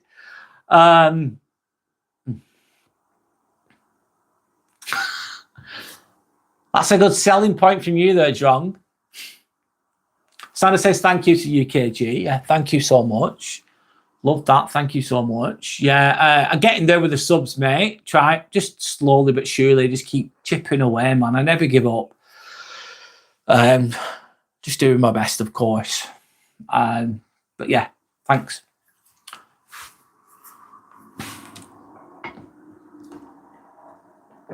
Rod? Yes. Are you where you've got 62 subscribers? Oh, amazing. Wow. Have I? Yeah, 632. Oh, that's great. Yeah. Oh, man, thanks, man. I didn't realise. Yeah, that's, oh, wow. I've got loads of subs today. That's really good. Didn't expect that. Go, Brad. Thank you. All right, nice one. And Drunk, sorry, I couldn't resist. That's the way they advertise themselves. Yeah, it is. You used to get it in newspapers years ago, like a love column. And you'd leave a paragraph. I'm a man and I'm seeking blah, blah, blah, blah, blah. I remember them when I was a kid looking at them. God, blast from the past. That's a good selling point, Shelley's saying. UKG is saying, took my brother out for him to some fresh clothes. He's currently doing AA meetings. He's lost a bit of weight. But thanks for asking. Oh, I'm glad that, I hope he's okay, man. I hope he overcomes the challenges. He's lucky to have you, really lucky to have you. I hope he does, hope he's doing okay. Or as well as he can. And the healing process is different for everybody. It's not always in a straight line, is it? It's not always straight fucking forward. People get there in their own time. There's ups, downs, lefts and rights, isn't there? With the healing process, it's not always easy. It's different for everybody. Anyway, you're saying subscribe if you haven't already. Thanks to anyone that's liked and subscribed. Thank you so much for the support. I really appreciate it, by the way. Right now, I'm just having a calm chat reading the comments. I was on topic before, but I was on topic for about an hour. Now I'm just chilling. We're just chilling. We're just chilling. We are, should I say. Abe said, I think people do arranged marriages because they are afraid to die alone. Sometimes. I suppose you don't have to think about who you're going to be with because the decision's made for you, isn't it? It's just made for you. It's expected of you. Shoot, Abe, they rushed into it. Yorick saying. Vince Fallon saying, hi, Drong. Is it you in the matrimonial column? That's funny. Does anyone remember them, though? Like, I'm showing my age here. I'm 43. But before internet dating, I remember them as a kid, though, because I didn't go on as a kid. But I used to remember I used to read the local paper, and it'd have like a love column, and people would like leave a paragraph like, "Yes, I am this, this, and this. I'm looking for a 10 out of 10 supermodel, blonde hair, on a 6-figure sum, wants kids. Call me on 999. Thanks." That kind of thing. No. Hi, Rob. How's it going? Fist bump, mate. How's it going, mate? How are you doing? Hope you're okay. Hope you're doing well, mate. Keep going, mate. Keep going.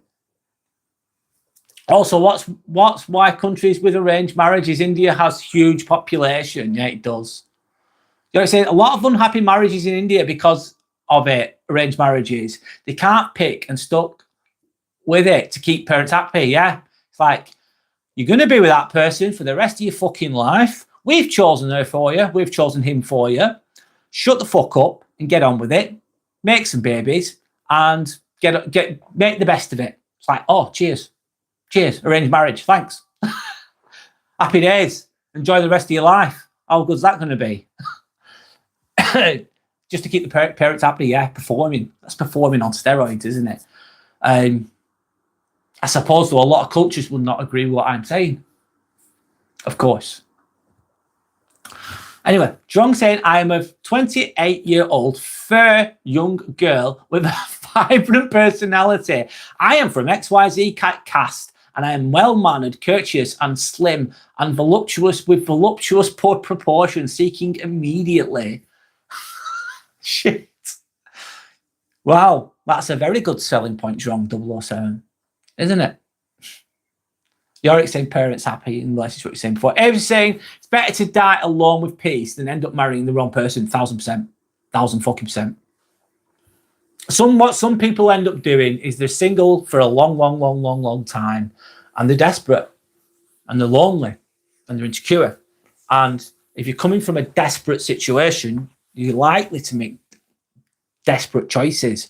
And then they get someone who comes along, but they're toxic as fuck. They're absolutely crazy, but they're showing them interest and think, oh, someone likes me. I'm going to ignore all the red flags. It's like a psychopath on steroids. Absolutely fucked. Stop describing me. Right. But they're absolutely fucked in the head, and you're desperate. So you make the decision and you got this person and they completely ruin your life. So sometimes it is better to be on your own, man. It really is. Anyway.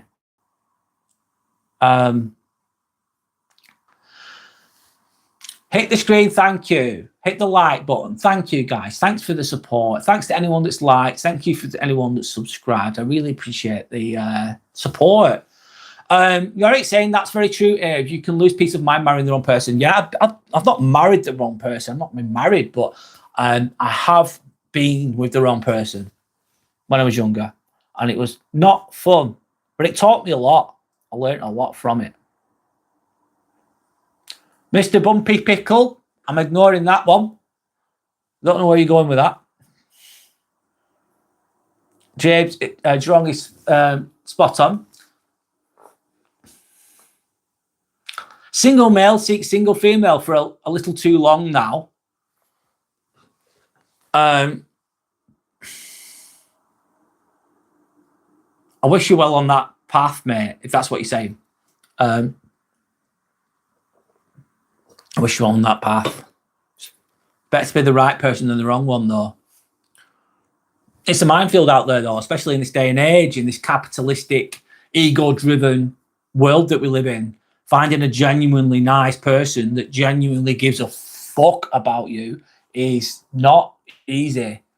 There's so many pitfalls, isn't it? You don't want to be with a selfish person. You want to be with someone who actually gives a fuck about you. And if you find someone like that, that's a genuinely good person, don't let them go. Anyway. Rob is saying hello to him. Vince Fallon said, they say they are doctors. Then it turns out they want you to be the third wife. Yeah. Dating sites, for instance. There's a lot of what they called catfish.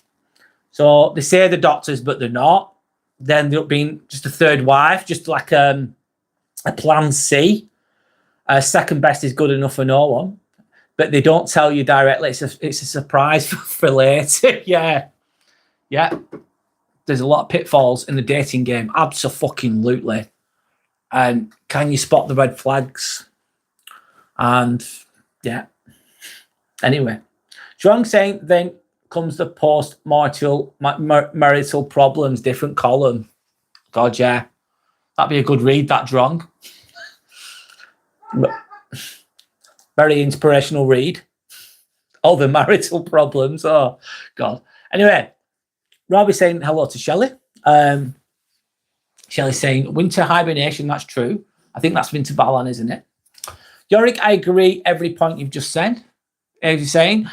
Yorick's then saying, imagine you're forced to get married to an ugly person because of the arranged marriage, just to keep the parents happy because the person marrying is businessman. Yeah. Meet the nice businessman. He's a billionaire. I know he looks like Quasimodo's just curled one out, but they've got a lot of money. Yeah, but I don't like them. Yeah, well, you're marrying them anyway because it's an arranged marriage. Oh, see you later. Off you go. Enjoy. It's a bit harsh, that, isn't it? It's a bit harsh. It can happen. Yeah, Shelley. I've got great prospects in the way that I've got a massive micro penis. Well, good for you, Rob. At least it's a fighter, mate. It's a fighter. It might be small, but it's a fighter. I'm going with a joke there. Anyway, I have heard a lot of things happening like that, Yorick. Yeah. Can't imagine some arranged marriages. Some guys get lucky marrying a supermodel-like wife just because they're rich sometimes. I suppose it takes away the need to hook up with someone because it's already done for you.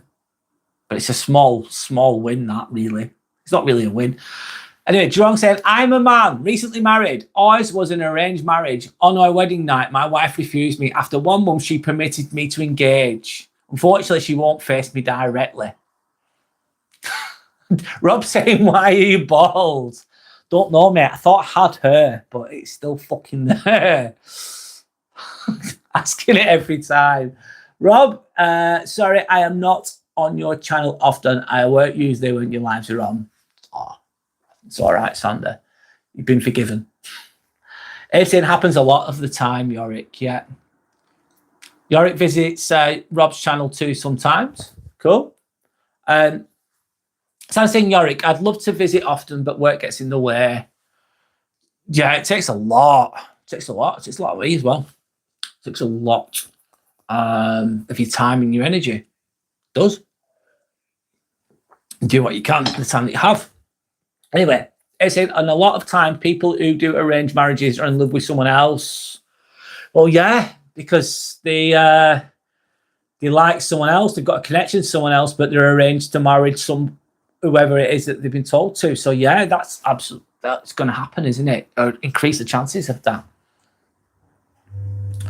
It's like that program, Married at First Sight. Oh yeah. Rob saying, fuck that, I'm happy with the amount of nagging one wife brings. Sandra's going, oi. Eric said, if arranged marriages means getting married to Jennifer Lopez, type girl, sign me up. Yeah, Yorick. Timmy will be the matchmaker. He said, Yorick, do you want Jennifer Lopez? He's got her on speed dial. He's going to just message you now. He's going to ring her up for you. We'll sort it out. We're going to send her. Send her now. Via private jet. Shelley's laughing at Rob.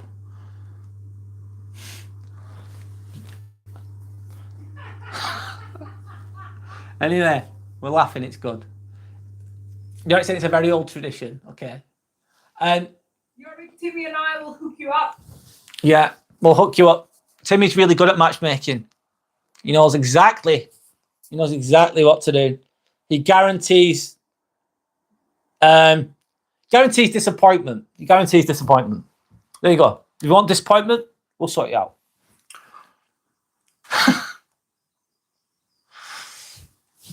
Rob's saying, don't bother with hooking up, just have a wank. Pamela, Pam or Pamela, whichever you prefer. Old Faithful. Anyway, Shrong saying, I recently had an arranged marriage. I was in a relationship with another man. I had to marry someone else against my will to please my parents. I wanted to leave my husband. Shall I run away with my heart? You're doing another, what's it called? Another column there. I think some cases of arranged marriage is a more decent form of gold digging. Yeah. Yeah. Can be. Arranged marriage has no single origin date. It predates written history. I think it, like I said before, hundreds of years ago, like there weren't many resources. There wasn't many jobs hundreds of years ago. So marrying a daughter off to a rich family would really help the family to keep them have food and to help them survive. So it'd be essential to do that. It'd be a necessity in that situation, as horrific and as shit it is for the daughter or whatever. But probably still to this day, it's done in that way too. But I don't think all of them are done in that way. I don't know. Anyway, I'm going off on a tangent. So it was initially serving as a strategic tools for peace, wealth, and power. Yes, you said it better than me. They were the global norm until the 18th century, when romanticism and social mobility began popularizing love. Yeah. Imagine the amount of nagging with 4 wives and 4 mother-in-laws. Vince Vaughn saying, "Oh shit, that's like a quadruple fucking whammy, isn't it?" Vince Vaughn. Shit. I couldn't do it. It's like, oh my God, imagine that. 4 wives, 4 mother-in-laws. Oh my God. That sounds like hell, Vince Vaughn.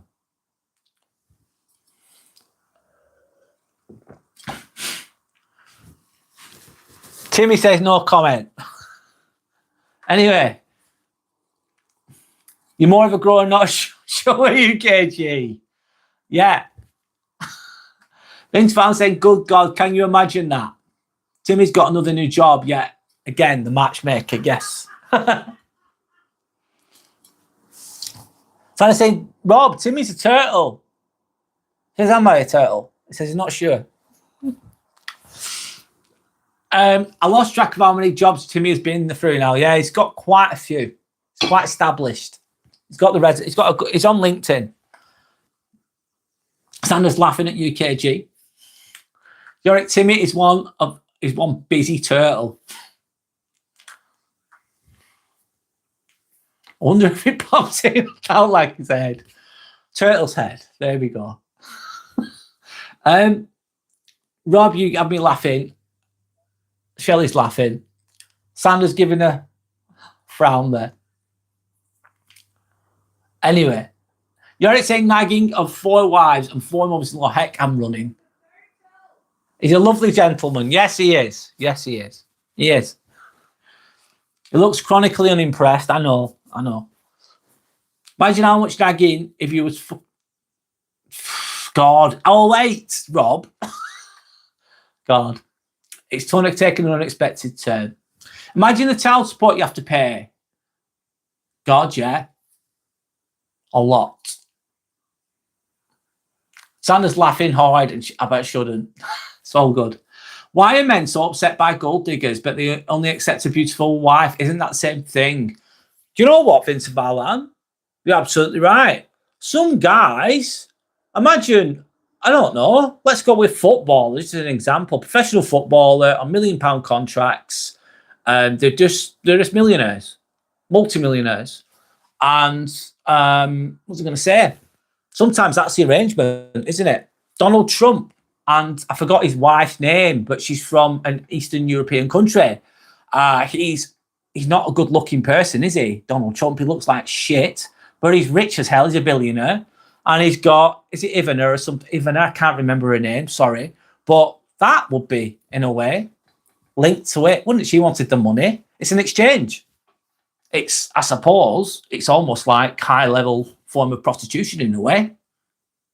Correct me if I'm wrong. But you've got a rich guy and the woman wants the money. You're only with him because of the money. It's an exchange. And then if you're gonna go down that road, if you're not the best looking person and you end up with a supermodel because she wants you for the money, you've allowed that. So you can't. I agree. You can't be using that term gold digger if you've set yourself up for it. Anyway, good point. Great point. You're like saying you have big family meetings. What, when you've got 4 wives and 4 mother-in-laws? Be constant family meetings every day, mate.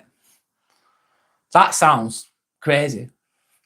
Sanders saying, thanks to Vincent Vallan, exactly 100%. And also, why are broke men usually the concerned ones regarding gold diggers? Yeah. You haven't got a pot to piss in and you're worried about gold diggers. You need gold to begin with. True. Rob saying he would not fornicate with his mother-in-law. She's a dragon. Shit. I don't know. I don't know. I'm trying to think. What's it called? Game of Thrones, mate. Think of the Game of Thrones. Rob, think of Game of Thrones. That might help you. Change your mind, Rob. Change your mind. I'm joking. Hi, Julie. How are you? We're just chatting now. We're being a bit silly, but it's all good. Aves is saying it's the same thing, Binti Bala. Many men don't agree, but it's the truth. Yeah, there's truth to that. How am I going to take the money you don't even have? True.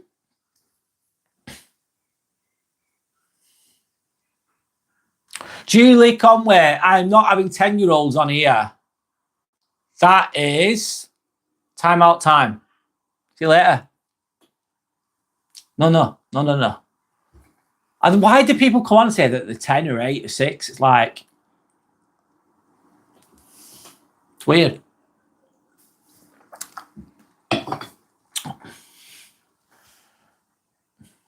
UKG saying, Rob, depression talk. Not even an angry one.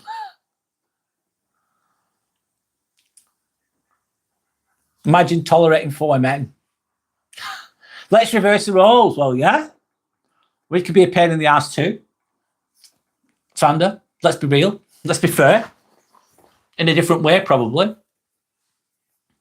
Christmas shopping for presents would be a headache. Yes, expensive as well.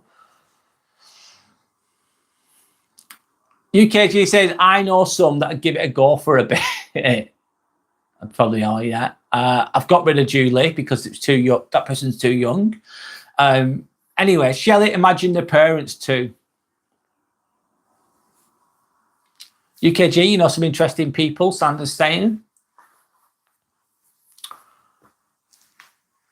Can you imagine that, Yorick? So Yorick's saying, but what if the mother-in-law was J-Lo, Rob?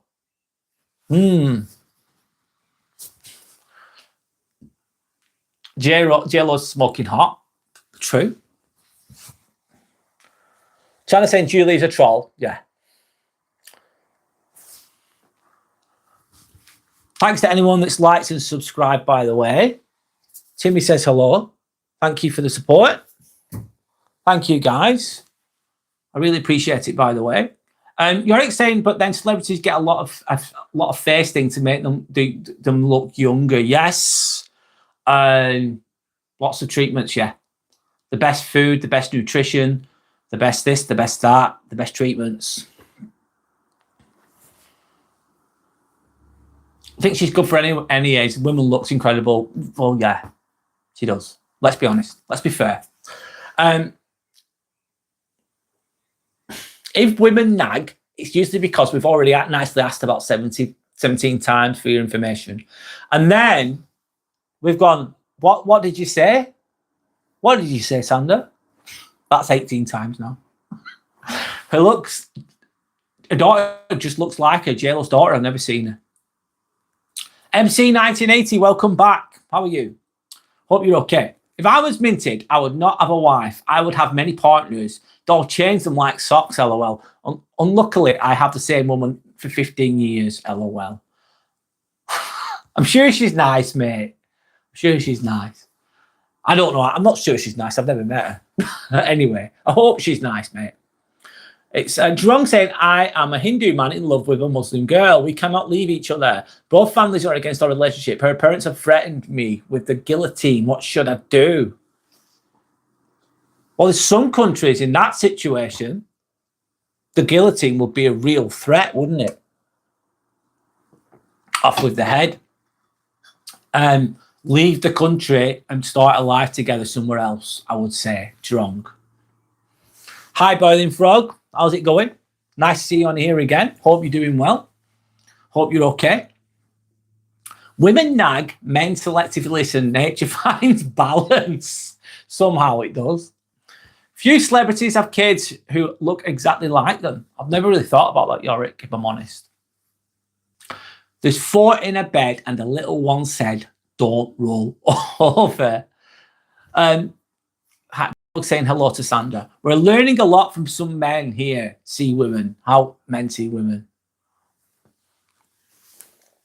That can be based on experience, can't it? And maturity and perception and where people are at in their lives, if they've been burnt or not. If you know, in relation to what you've just said. Let me know if the audio is affected. I've just put my phone on charge. keep it going. Let me know if the volume's an issue. Sandy saying hello to Boiling Frog. Anyway, Boiling Frog says hi to Shelley. Jerome saying, sorry all, that was the last of the columns that I remember reading in the late 1990s. You've just wrong. Thank you, mate. You've just reminded me of those things that those things existed. I completely forgot about them until now. Robbie's saying 3 rules of marriage. Listen, number 1. Number 2, if you're not listening, pretend to be. Number 3, refer to rule number 1.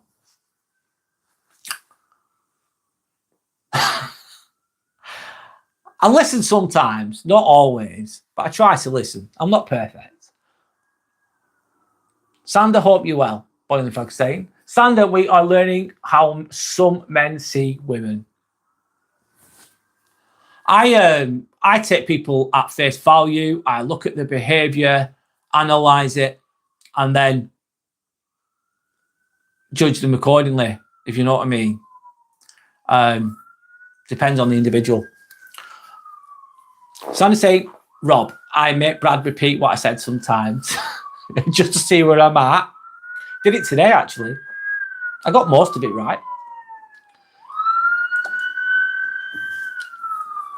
I think the police are here. The police are here, Timmy. Be careful. Timmy's ready to go. Anyway, Boiling Frog saying, hi, mate. Yeah, I'm okay, thanks. How are you? I'm good, thanks, man. Yeah, I'm in a good place. I am doing this. I love doing this. Life's good. Yeah, life's good, mate. Thanks for asking. Trying to say, Shelley, yes. Good advice, Rob. I keep it in mind. Yorik's taking notes. That's what Leanne does to me. Rob saying, what makes you repeat it? Yep.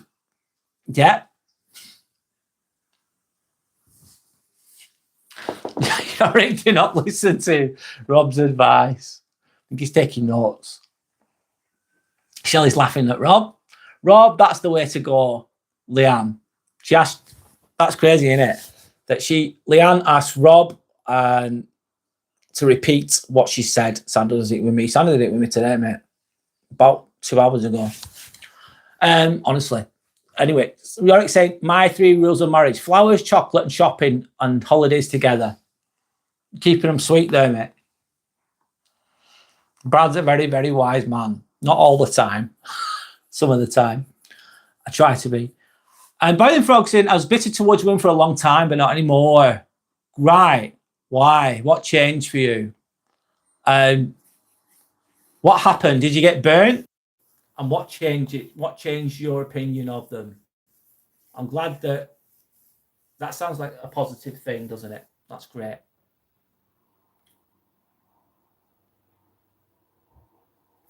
Boiling Frog says that's good. What stopped the bitterness? Realizing men aren't perfect either. What stopped the bitterness? Realizing that men aren't. No one's perfect either. Zind, can I please be mod? I don't know who you are, so I can't. I won't be making you a mod. Oh, thanks so much, UKG. Thanks, mate. Bloody hell. Nice one, mate. That's really, really kind. I didn't expect that, man. Thank you so much, UKG. Thank you so much. Honestly, thank you so much. I'm just going to read your comment. I just wanted to say that I'm proud of you, my chap. I just wanted to say that I'm proud of my chap. He isn't the biggest, but he isn't the smallest. And he'd be mighty. He deserves a shout out for once, as he's taking a beating most of the time. What do you mean by that, UKG? I'll read it again. Thank you so much for the support, by the way. Timmy says thank you too. Fist bump from Timmy. Nice one, UKG. I really appreciate that. I just wanted to say that I'm proud of my chap. Oh, I've got it.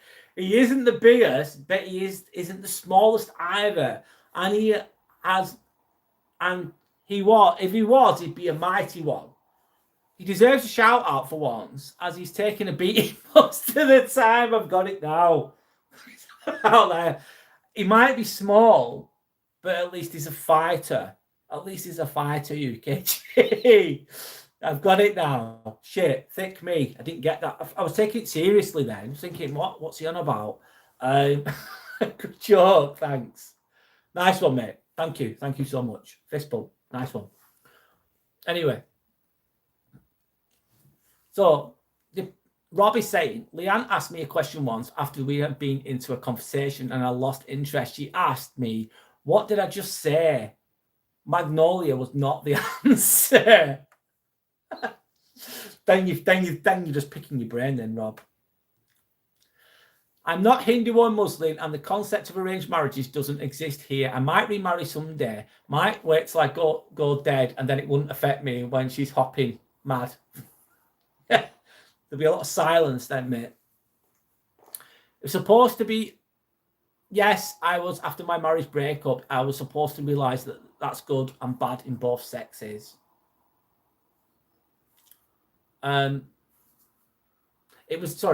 Yes, it was after my first marriage breakup. Yeah, I suppose I realised that's good and bad in both. Yeah, there's good and bad in both. Of course there is. Absolutely. Very, very balanced view of that. Sandra's saying thank you to UKG. Thank you so much. Yes. Vince Fallon said the sirens are coming for Timmy.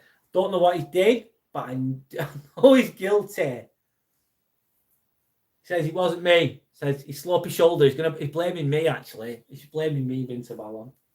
He's doing a slopey shoulder. Shit. Boris. Hello, I do remember you. How are you? Hope you're okay. Hope you're doing well. Mint of Allen, that's so funny. Rob saying, think about it. Yeah, sorry, I didn't get the joke straight away. I was just taking it literally and seriously. I was thinking, is there a message in here somewhere? I didn't. It took me a while. Brad asked, Timmy had a stroke or something. Timmy will smile again Monday. There you go. There's your smile. He's had a stroke of good luck. He's had a stroke of good luck. His chase is dropping on one side. Oh, I'll leave him there.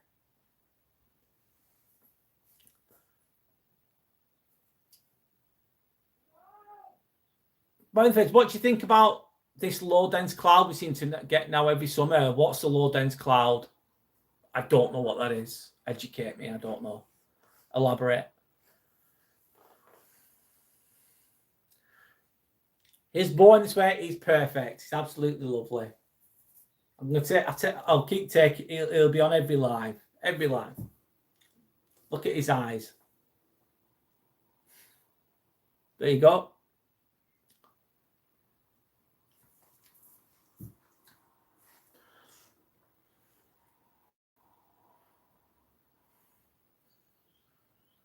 He's having a stroke. I hope not. I'll resuscitate him. I've got the skills. I can do it. I've got the skills. Shelley's saying Timmy thought they were coming for him to arrange marriage. That's why the cops are here. Yeah. I think they manipulate the weather. Cloud seeding. I've heard of cloud seeding. I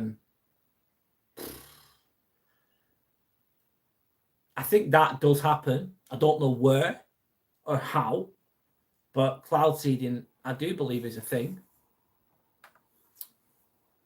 Jerong saying, so what's the next topic? Jerong, the next today I've not got a topic now. Tomorrow I'm talking about the fact that no one's coming to save you. No one's coming to save you. That's tomorrow evening, 8 p.m. That's the live for tomorrow. But for now, I'm just reading the comments. The topic will manifest with the collective consciousness that we have right now. I'm just reading the comments. We're going with the flow. The topics have been varied, joking, just chill chat, really. Hi, Lee Smith. How's it going? How are you doing? Hope you're okay. My name's Brad, by the way. Nice to meet you. I don't think I've seen you on here before, Lee, but correct me if I'm wrong. Timmy is to be arranged marriage soon, Sander. No, he's not being married off. He says he does not appreciate the shackles. Lee saying hello to Sander. So you've been on here before. Sorry, Lee. Hello again. Sorry, mate. I skipped your comment, did I? Which comment? Look at his eyes, for fuck's sake. Maybe he has having some another kind of stroke. I've read it. Sorry for skipping it. Yorick over my dead body. Over your dead body. He will not be married on. You said all comments read. I'll try to. I'm not perfect. A recent declassified document records cloud seeding during the Vietnam War. Wow, that far back, that resulted in landslides from heavy rain in and off of the rain season. Wow, I didn't know it was that far back. I like your classic fiction, Dron, saying, I read quite a bit in my life. What's your favourite book, Dron? Sorry, Lee. I'm really, really sorry. I'm sorry. What was I going to say? Welcome back. I forgot. My bad. Hope you're doing well. I've been here a couple of times. Have a good one. Thanks, Lee. Jean said, I meant British classic fiction, not yours. You know, it said, Timmy, get a big wedding with Teenage Mutant Ninja Turtles attending, who will ride into his marriage with his bike and be wearing the Croatian shirt. So he's riding on the bike, he's got a Croatian football top on, and he's got the fucking Teenage Mutant Ninja Turtles in attendance. Very creative. Rob saying, oh, no, you didn't. YouTube blocked it. Did it? I didn't see it. Sometimes that happens, mate. Sorry. Yeah, sometimes that happens. I don't know why, man. I don't know why it does that. And from my end, I couldn't see it. I don't think I saw it anyway. Reading is great. Reading has got me out of so much shit, man. It helped me to come away from all the things that I've done in the past. Helped me to stop being a dick, really. Or less of a dick, let's say that. And it got me out of a lot of psychological issues when I was younger. I've still got some of those wounds now. They're still with me. But a lot more eased, let's say, healed than I was when I was younger. I was a mess when I was younger. And it took a long time, a lot of soul searching to get to where I am now. Not that I have all the answers. But reading was pivotal, essential. Jack saying you can't help some people. Jack, you're absolutely correct, man. You can't give a helping hand to a closed fist. I'll say it again. You can't give a helping hand to a closed fist, Jack. And that is true.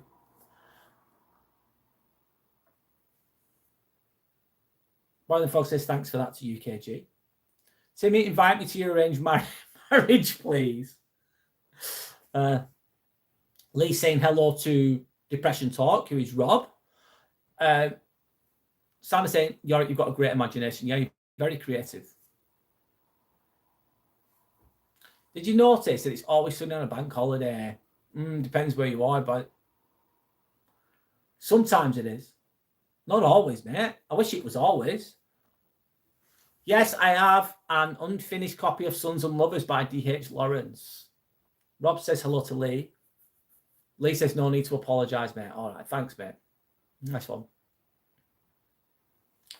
UKG saying, Timmy will find love one day, and then we'll have two grumpy turtles sat there. We'll see what we can do, mate. Actually, we'll see what we can do. Sanders open to that idea. We'll see what we can do.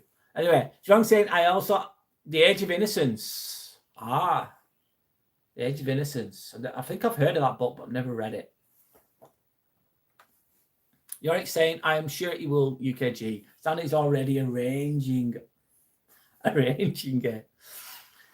John, that's a classic. I think it was a movie too. Not seen the movie either.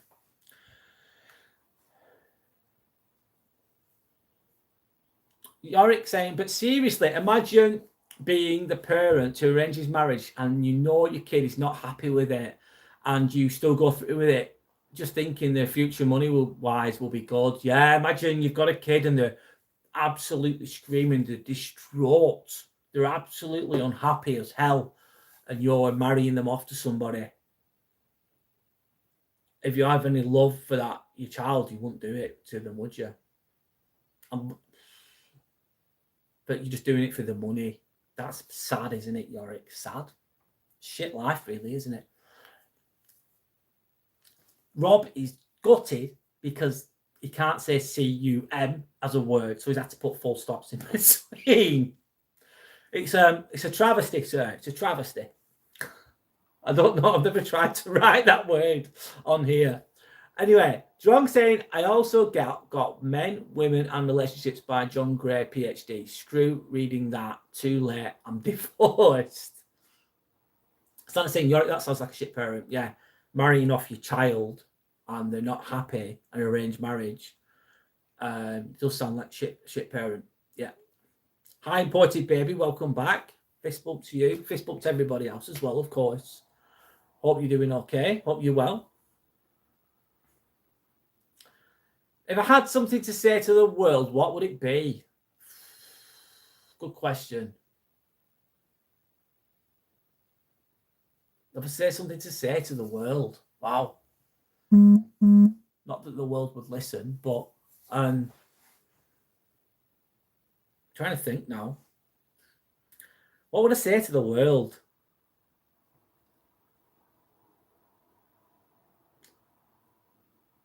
I'm going blank here, Shelley. I'm going blank.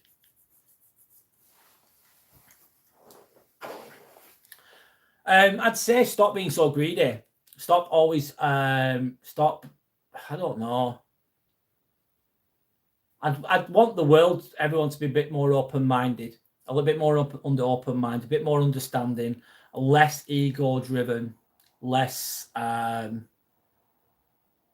greed, less manipulation, less fear-based decisions, etc., etc.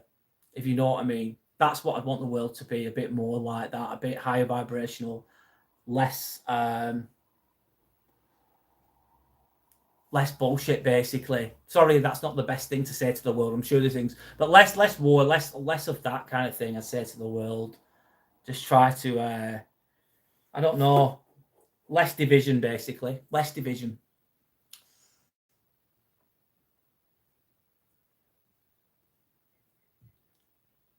UKG, thank you again, man. You're really generous, mate. Thank you so much. I need to go. So have another one on me and I'll catch you another day. Peace out, everyone. Peace out, UKG. Thank you so much for being so generous and the support, mate. I really, really appreciate it. I hope that your brother is okay or as okay as he can be. And thank you so much for the support. I really respect. Thank you so much. It's very kind. Thank you. Hopefully I'll see you again at some point in the near future.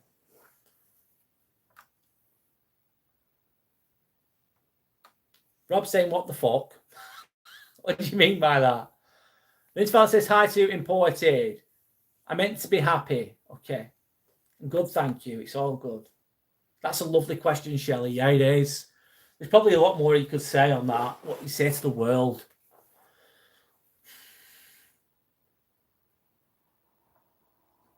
I think the world can be full of youth. A lot of people are just ego-driven and lost and fearful. I'd say to the world, look at the inside. Stop looking at the external. Look at the internal. Stop looking inside. Stop thinking you need the new car. You need to do this. You need to do that. And look at the inside, not the outside. Less fear, more love. I'm being hippie here, aren't I? But I'd love for the world to turn out more like that. Maybe it will. Maybe being optimistic. It seems hard at the moment, though, sometimes out there. Bowenfeld says, can't believe I now have the heating on in June. I had my fan on with the windows open now 10 days ago. Yeah, the weather is fluctuating. It's up and down. Rob, put chump. It's close enough. It's chilly in the evenings. It can be. Santa's cold. Is that the face Timmy makes when he... See you in face. There you go. Enjoy that one. He's baby and he's innocent. Yeah, he is. He's lovely. He's absolutely lovely.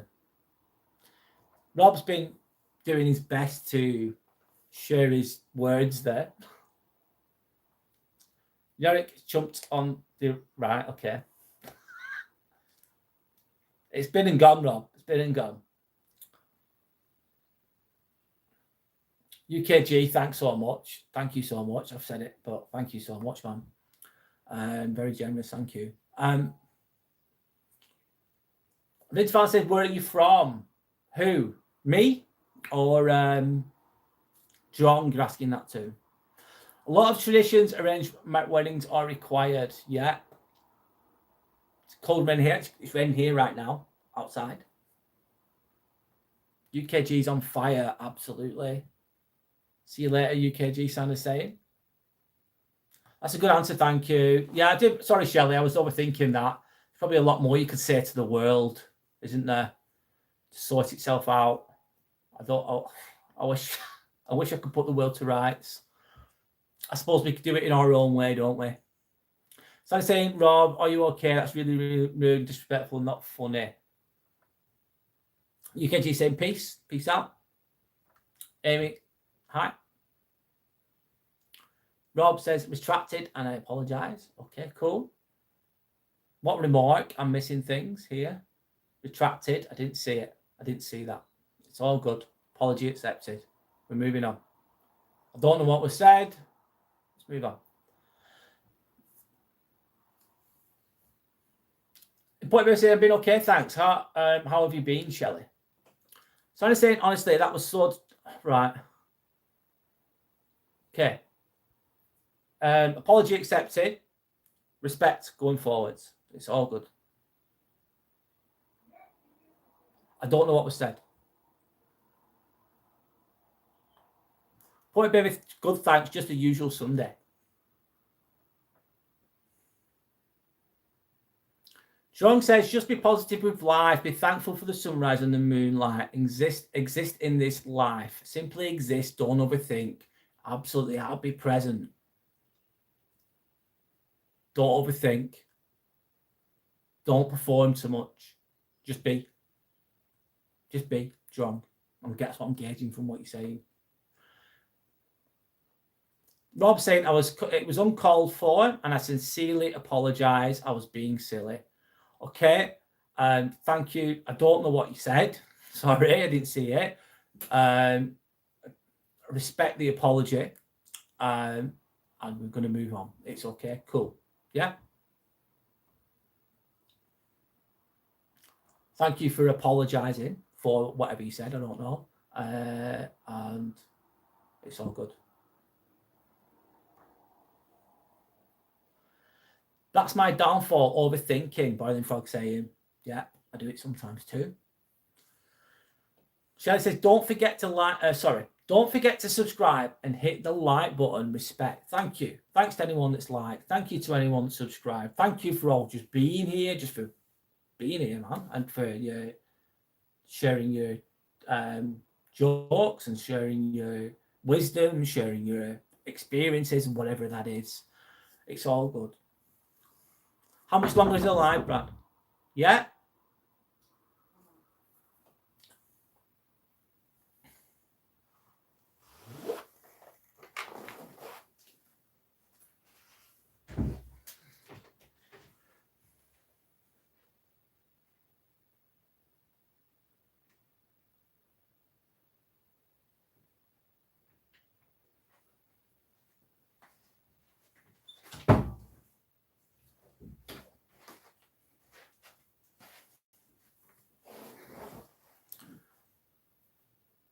And the live's gonna keep going then. I'm gonna keep going. But I like to think we should be like birds, even in storms when they still fly. And when they have difficulties, they still do their best to survive. Yeah, they do. They keep going. They keep going.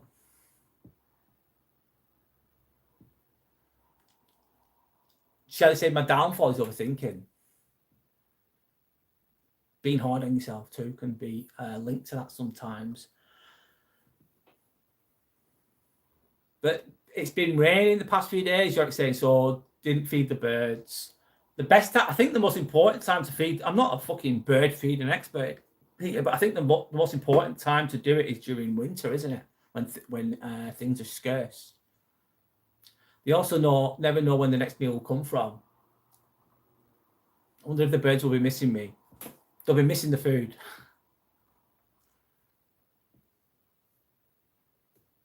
Strong saying it's post 40 thing. You don't want to get into that rat race all over again.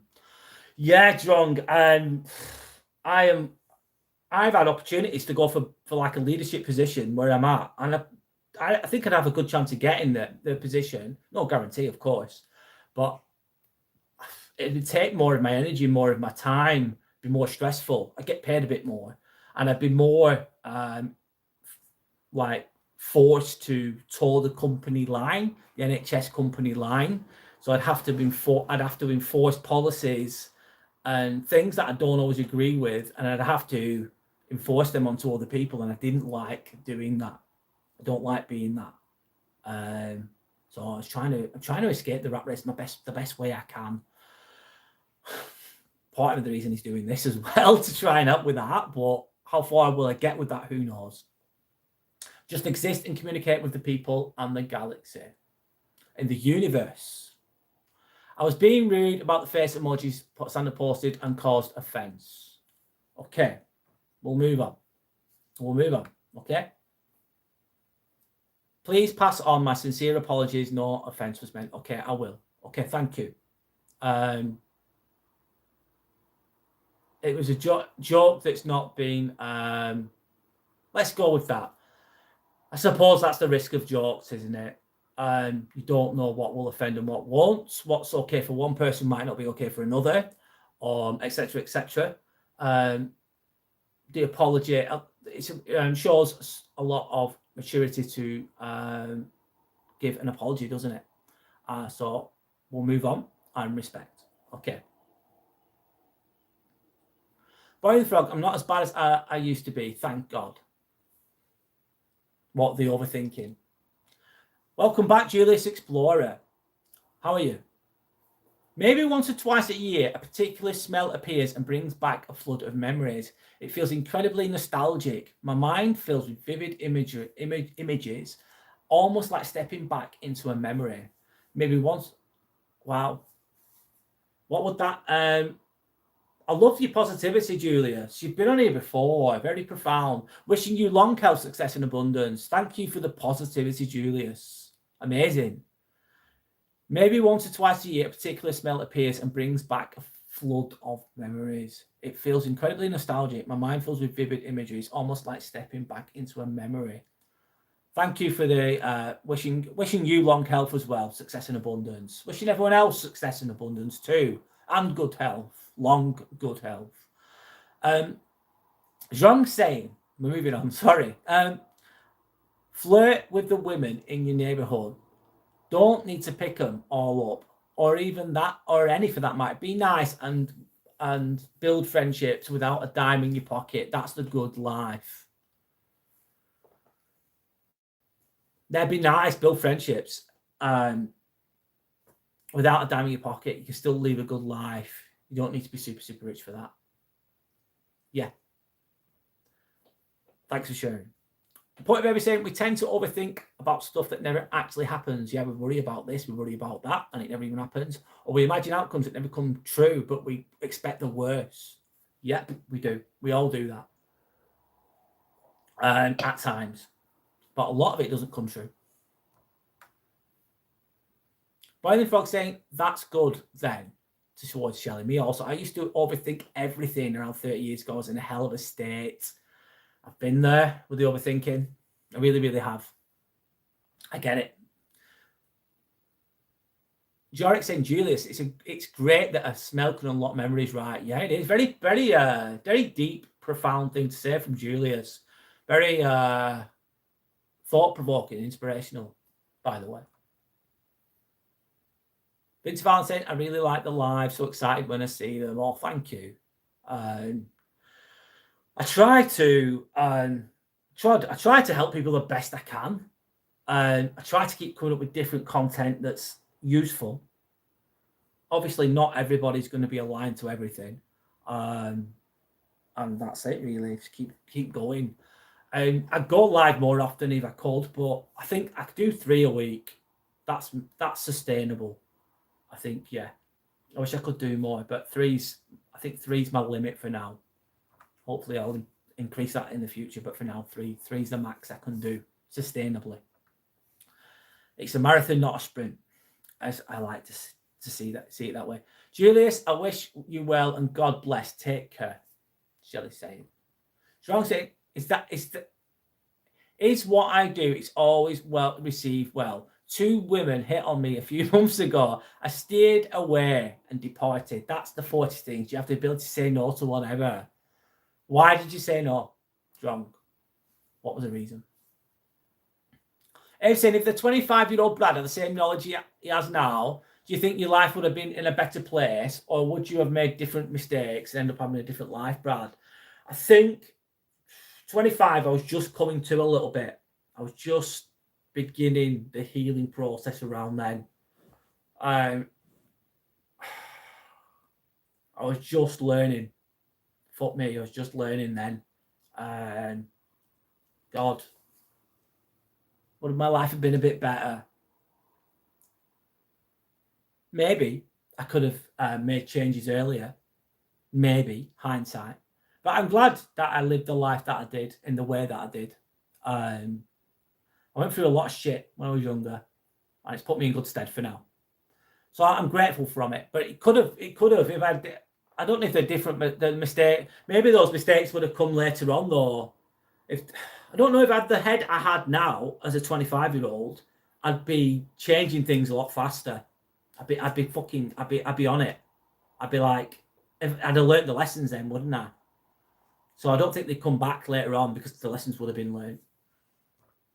But it happens how it happens, if you know what I mean, in the time that it does. It's more fun when Sandy's here, Vince Fallon's saying. I agree.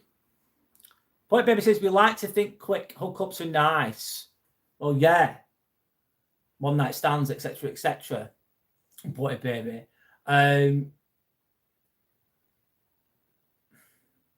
me continue anyway. We like to think the quick hookups are nice and all, but those who sleep with many people still feel empty and lonely and never actually find what they want. Very, very true. Never have any deep connections. It's just quick fixes, primal urges, isn't it? Very true.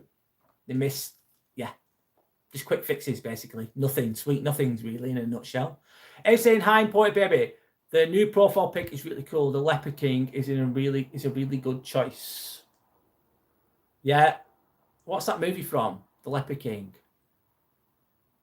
I forgot. It's the Crusades, linked to the Crusades, isn't it? Point says there are also many more risks to it too. Yeah, sleeping around. Yeah, STDs, mate. And unexpected children, etc., etc. Point Baby saying, thank you, Abe. I did have it a while back, but I added it again. Shelly saying, Boiling Frog, thank God you came. It could have crippled you. The Leopard King is cool. My biggest issue is having no filter. Yeah.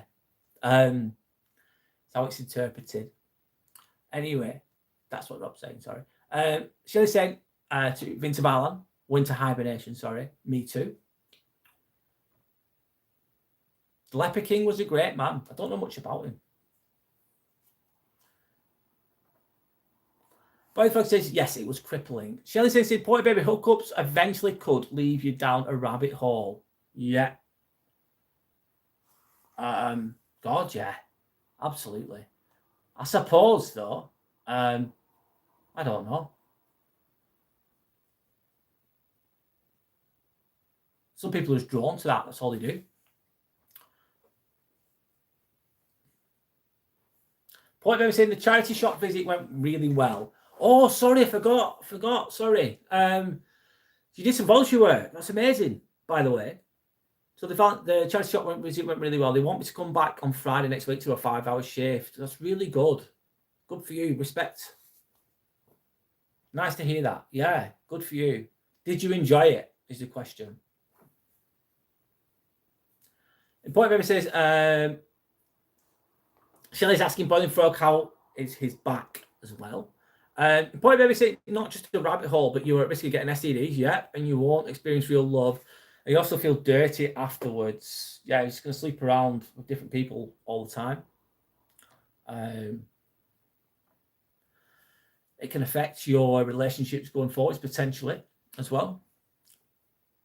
Kingdom of Heaven. Yes, that's the one. Yes, that's the one I was looking for. Thank you, Binti Balam. Point Baby saying, you'd expect a person to love and care for you, but all they want is just sex or money or certain possessions. You'd expect a person to love and care for you, but all they want is just... That's not a good person then, is it, Imported Baby? That's someone who's going to be using you potentially. Strong saying, once you're able to say no, that's when you're able to judge whether a woman is a good match or not. When we were in our 20s, it was all hormones.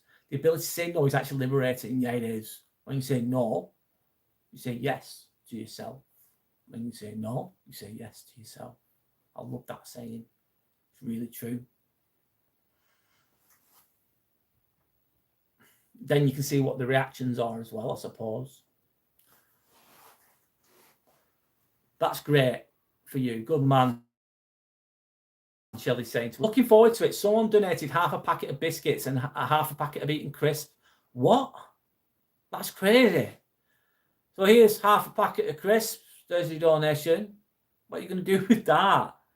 That's crazy. Imported Baby. Oh, different. Anyway, Abe's saying, Imported Baby, will a person who had a lot of hookups be able to find true love? I think so, potentially, if they did a lot of healing. Yes, I believe so. Potentially. Boy the Frog saying improved. Imported Baby a lot. Improved, sorry. Let me start again. Catching my breath. Boiling Frog saying it's improved a lot, thank you. Lying on books to relieve the pain. It's helped me immensely. Thanks for your concern. Why? It's mad that you're lying on books to help you with your back pain. That's different. But eventually, but it would take a lot longer for that certain individual. Yes. Rob saying, I'll leave quietly for tonight so that Sander can come back. See you next time. So that Sander can come back. No worries, Rob. All right. Shelley saying, Boy Baby, you're such a good guy. The right girl will be happy to have you.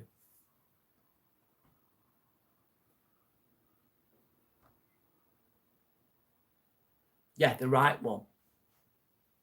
Strong saying, if one goes down the road, the hookup culture after a certain age, then they're not really ready for the long haul. If you're the right woman comes along, that's why I said no. Have the ability to choose, yes. Have the restraint to choose as well. Know what you want and what your standards are, Strong, as well, in relation to what you just said. Have standards. Have what you'll accept and what you won't accept. And don't fold on those kind of thing in relation to what you're saying. Important the thing is, Abe, society and men have told everyone that having high body counts are cool and a good thing. But realistically, it isn't. And a person who has never experienced love will not know how to.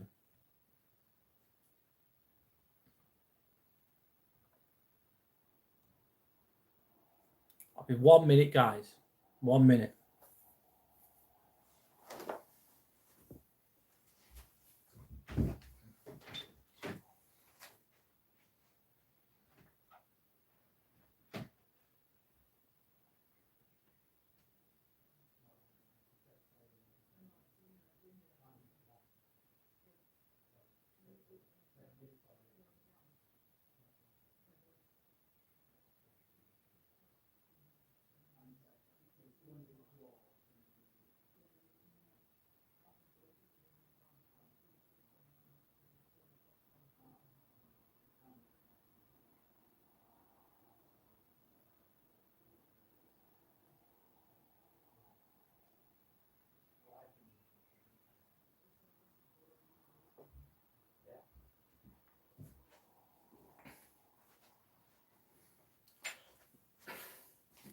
Sorry, guys, I'm back.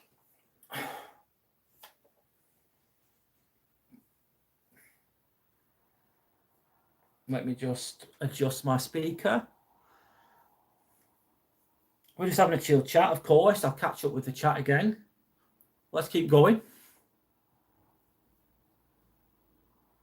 So Abe's saying, I'm 19 years old, and most of the people I know have a partner. The question is, why can't I find a girlfriend? Will I ever find one? Abe's, mate, yes, you will. 19's really young. You're young, right? What does that mean? You've got time. What does that mean? You've got potential. So, potential to find someone. You will, mate. You will. Focus on yourself. I think training, going to the gym, really good for a guy personally. Being active, being strong, working on your body, lifting weights or doing something sporty can help. Focusing on yourself, focusing on your studies, being successful, which you already are doing. A lot of those things. And then eventually it just happens. It just happens. It's weird. It just does. Just don't look, just because everyone else has got someone at 19, you've got a lot of time there. So you will find someone. Point Baby saying, yes, you will, Abe. Don't worry about that, how long it will take. No, don't. Be focusing on yourself. Trust the process, man. Yeah. I know I've had times, honest to fucking God, Abe. Honest to God. I've had like years of nothing. Years of, or bits here and there, like relationships. And I was in a bad place. And not that you're in a bad place, but I was. I'm losing my story. But I didn't have anyone around me at all. There was nothing happening for me. It was just barren. It's a barren period of my life. And then I just started working on myself. And then I stopped even trying. Once I stopped trying, it just came to me. Stop trying. Stop giving a fuck. I didn't care. And then I just attracted it more then. I wasn't so bothered. Hi, Yellow Belly. Nice to meet you, by the way. My name is Brad. Yellow Belly saying, I've been on my own for like 8 years. I'm a 51-year-old man and I love my own company. Do you know what? That is success. Loving your own company. Being happy. You're winning, Yellow Belly. You're winning. Being happy, content. Good for you, by the way. That's great. Great to hear. Thanks. Nice to meet you, by the way. Vince Van said, I think there is always redemption in this life, but consequences like STDs can last forever. Yeah, not good. Shelley is giving Body Frog a thumbs up. He's saying, yes, important baby. Let's hope for the best. At times you might feel lonely. Been there so many times, but it's not a bad thing. I've been there though. So I understand. I do understand it. Shelley saying, hello, Yellow Belly. As long as you're happy, that's what it's all about. Exactly.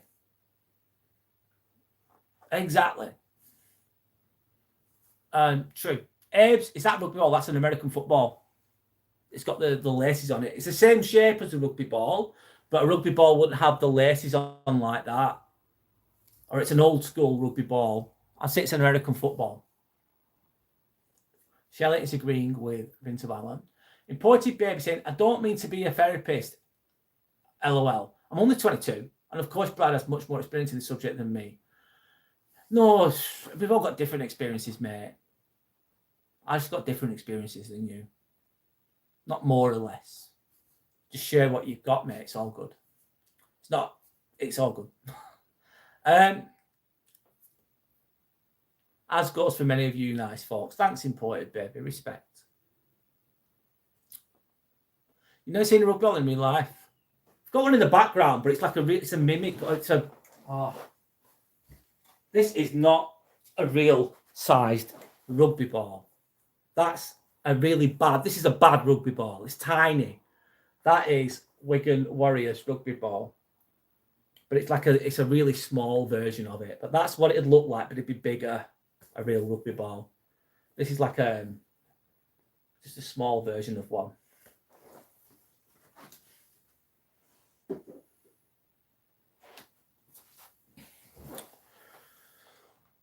Don't succumb to peer pressure. I mean, you're 19. Just get used to talking to everyone, men and young women. All that happens naturally. Yes, just get used to talking to people normally. That's it. And then things, sometimes just talking to people normally and that's it. Nothing else. And other times it leads to other things, doesn't it? You get friendly, joking around, then things can happen. Maybe. Dawn Woodland said, what is your advice if you don't mind me asking? What with Dawn Woodland? Sorry. You retracted it, so I can't see it. Big Up Above. Hi, Big Up Above. Nice to meet you, by the way. Excuse me. My name is Brad. Nice to meet you. Abe's saying, thank you, Yellow Belly. That's a really cool name. Agreed. Poet Baby saying, I've had 2 relationships and both were so good at first, but it just, sorry. You've had 2 relationships, both good at first, but it wasn't meant to be. Yeah, been there as well, mate. Abe, if I were you, Vince Valen saying, I would focus on building my life to get to attract a really good wife in the future. Yeah. Laying the foundations now, basically. Point Baby says it took me 6 years to realise it and move on. Yeah, it takes time. Strong saying, Abe, you're very welcome, and that's solid advice. Having a girlfriend means that eventually you have a plan for a shared future. That's tough, especially if you're in the city.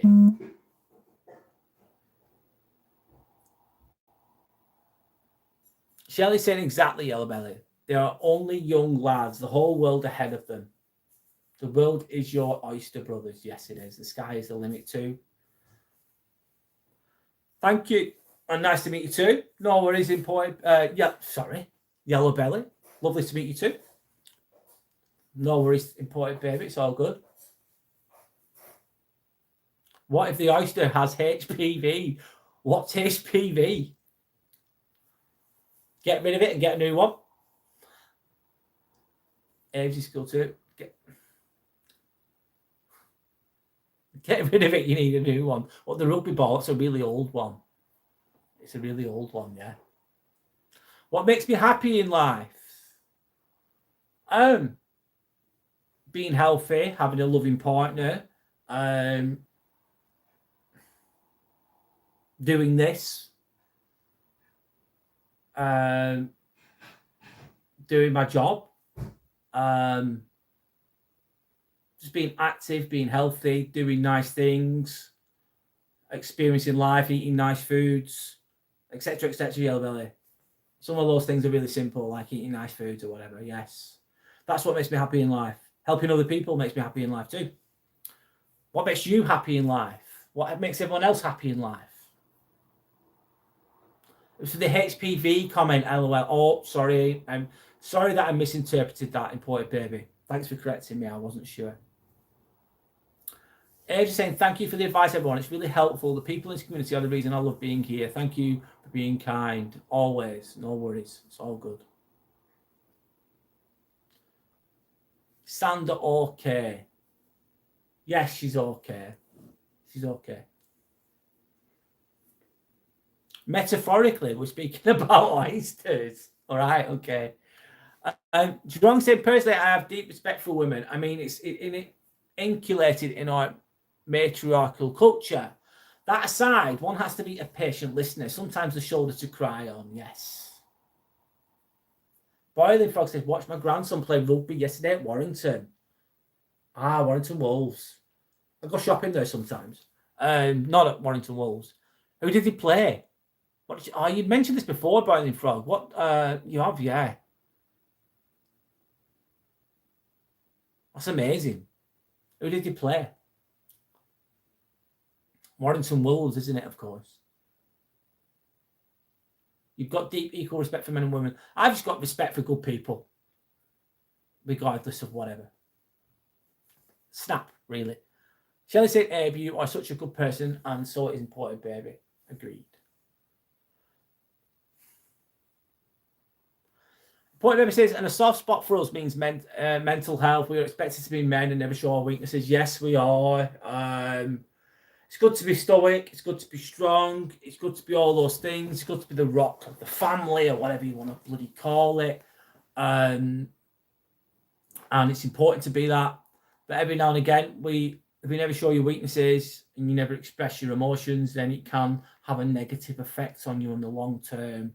But we are expected to be like that within society, and it can lead to catastrophic endings.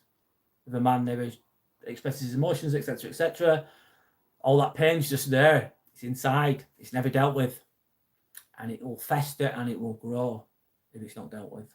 And it can lead to people not being here anymore. Worst case scenario, that. So it's okay to show your weaknesses sometimes. Still be stoic, still be strong, but show your weaknesses.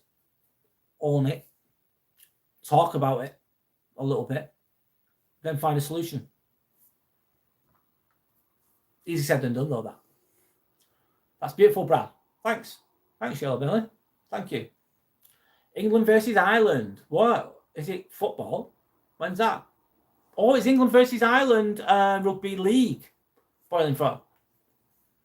Point says you're all good people, Shelley, too. Shelley saying, Boiling Frog, that's great. Sports are great for young lads. God bless him. Yes, keeps you the structure of the sports, the discipline required. Really puts you in good stead for when you're older as well. I hope that, Boiling Frog, that your grandson does well with his rugby career when he gets older. Ed saying, thank you to Shelley. You're a kind soul, and being here makes this a better place. It really, it definitely does. Agreed. John says, and come home hungry. That's why dating after 40 is quite nice. The gentle, warm smiles, the coyness, the dilated eyes. Boiling Frog says, thank you to Shelley.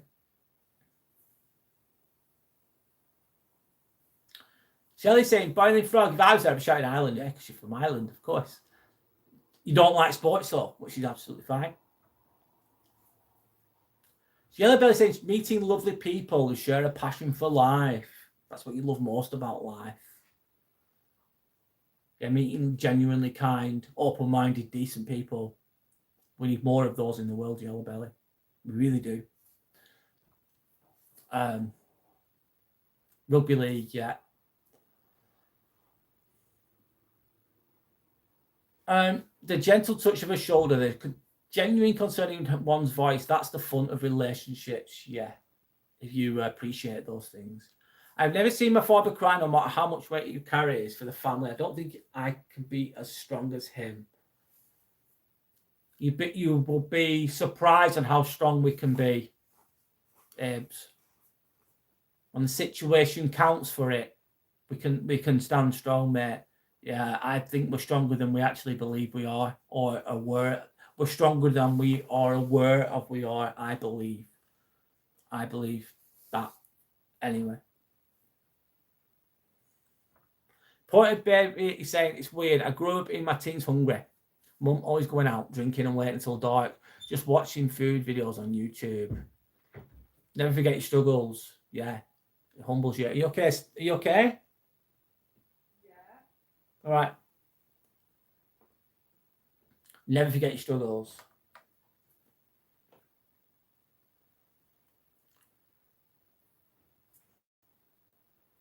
Brother Frost says, thank you. No worries.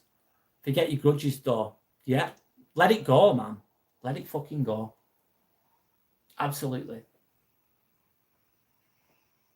I won't say I didn't enjoy my teens, 20s, and 30s. I enjoyed my teens and 20s. My 30s were much better. Much more stable. Neither, LOL. More bad memories than good, but we still came out of it, though. Yeah, came out of it. Sorry, guys, I'm struggling a bit. Be your own person. Yep, Shelley. Absolutely. You've been a broke millennial most of your life.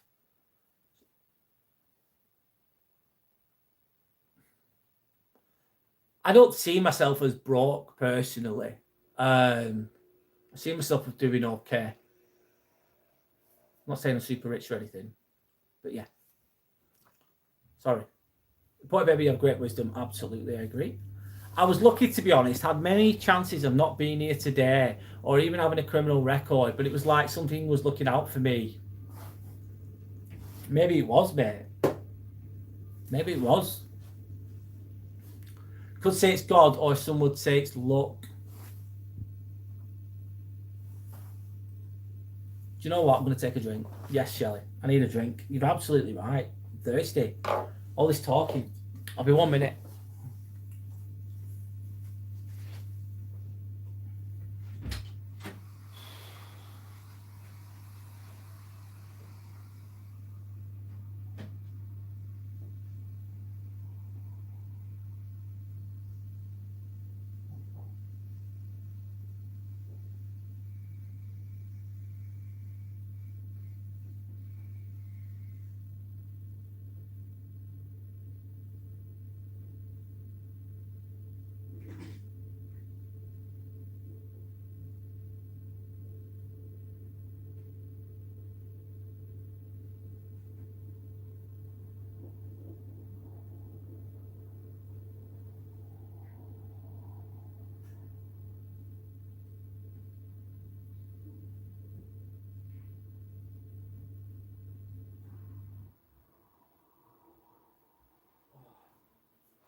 No, not finished, but getting there.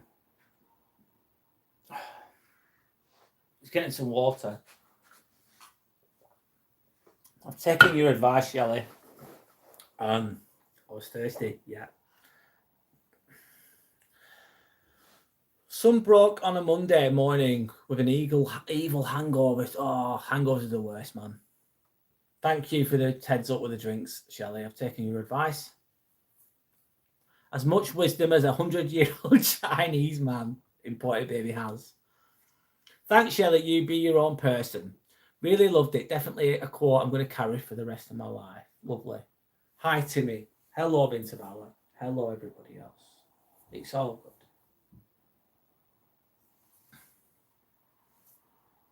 A lot of love and respect. This is great to see. Lovely.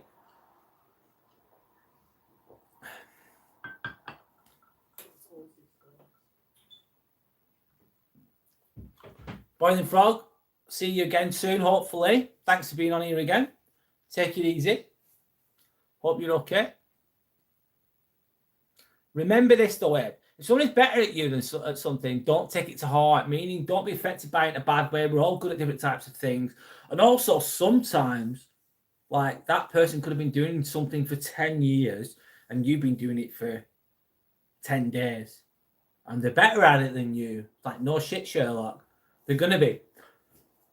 Comparison is the thief of joy. Sometimes, yeah. Jerome said, bye-bye, you will be missed. He's got the soul stare. Yes. He has, Vince Fallon. Absolutely. Timmy's having a nap. He's chilling.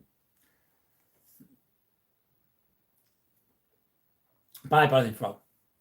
Boy Baby saying being envious of someone or by something is not a good thing, or jealousy. No, it's not. It can prevent you from attaining things, really, because you think focusing on what you're jealous of. I spent most of my young life in and out of relationships. One thing I realised is that I needed to love myself first before looking for love. Yellow Baby, you've hit the nail on the head. You've got to look within first. Love yourself first. To have a chance, really. Yellow Belly, you said it very well.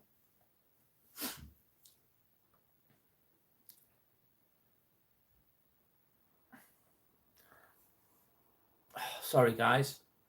I'm going to go for a few more minutes. And then I'm going to call it a day. It's been a really good live. Much better than I anticipated. I'll keep going though. All this love and relationships. Tell me, Ambivert, what music do you like? I like We Could Be Heroes, just for one day. What was his name? I forgot who sung that. I like trance music. I like all sorts of different types of music, mate. I like The Prodigy. I like Green Day. I like Red Hot Chili Peppers. I like trance music, dance music, old school dance music as well. I like uplifting music. I like lots of different types of music. As long as it's good, it's good. Yeah, so a variety of things. I'm gonna go for a few more minutes, guys, because I'm running out of steam. Chris, David Bowie. Hi, Chris. Hello, how are you? My name's Brad, by the way. David Bowie was a very, very, very intelligent, creative, talented individual. Very kind person as well, in my opinion. Chris. Really, really good. It's sad that he passed away. David Pierce has very good trance music, yes. I like the old school stuff, yeah. The 90s stuff. I'm showing my age there, aren't I suppose? Oh, Chris. Thank you. Sorry, man. He did. I didn't put two and two together then. He sung "We Can Be Heroes." You are right. Thanks, man. Thank you for. I didn't know. I couldn't put two and two together, and you've just done it. So thank you. Appreciate that. Thanks to anyone that's liked and subscribed, by the way. Timmy says thank you so much for the support. I'm going to be live on Monday evening, 8 p.m. tomorrow. I'm going to be talking about, to begin with, is no one's coming to save you. We're talking about that. No one's coming to save you. That's what I'm going to talk about tomorrow, 8 p.m. UK time. I'm live on Friday evenings around 8 p.m. and Sunday evenings at 7 p.m. So I'm live 3 times a week. UK time I'm talking about, of course. If you want to see when I'm next live, if you value genuine conversations like this, then just hit the subscribe button, hit the notification button, then you'll know when I'm next live. Anyway, there are times I appreciate UK music more than the States. You know, it depends what you're listening to, doesn't it? Chris saying at least you can sleep tonight.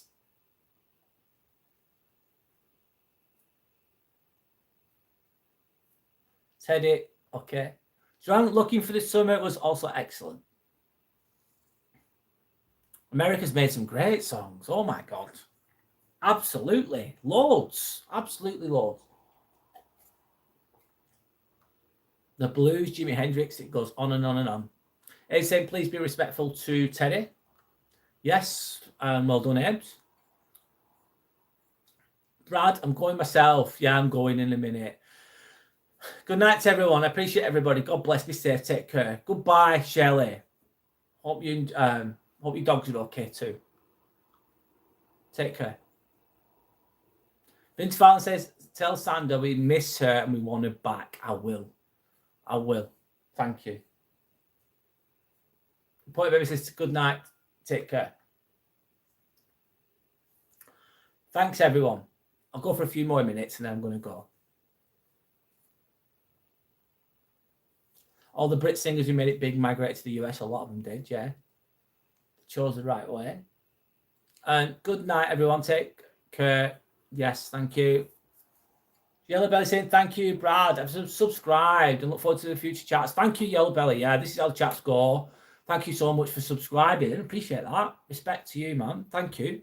Yeah, nice to meet you, and thanks for sharing your perspectives and your wisdoms, etc., etc. So yeah, live Monday evening, Friday evening, Sunday evening. That's it. I work for the NHS, so I work full time there, so I can only do so much of this. Abe saying, I hope to see Yellow Belly at tomorrow's live. If not, no worries. I do have I do have memberships available. If you want to show support, you can become a member if you want to do that. You do. I do have Discord, which I'm developing at the moment. It's in the early stages. The Discord is where another server where people can chat and share their stories, or we can talk about issues, etc., etc. Try and help each other the best way we can. That's the community that I've got on my Discord. That is available if needed as well. Just to share that. Good night, Ambivert. Give my regards to all the lovely healthcare workers at the hospital. I will do wrong. Thank you. Good night. Good night. The other way, say thank you to everyone in the chat. Keep believing, Abe. Love it. You are an amazing human with a bright, beautiful future. Absolutely. Absolutely. That's lovely. So, we're calling it a day, guys. We're calling it a night. So have a good night's sleep. I hope you have a great week next week. Hopefully I'll see you tomorrow. But if not, take care of yourselves. Look after each other. Don't take any shit. And keep going. Thank you for your time. Good night. And hopefully I'll see you tomorrow.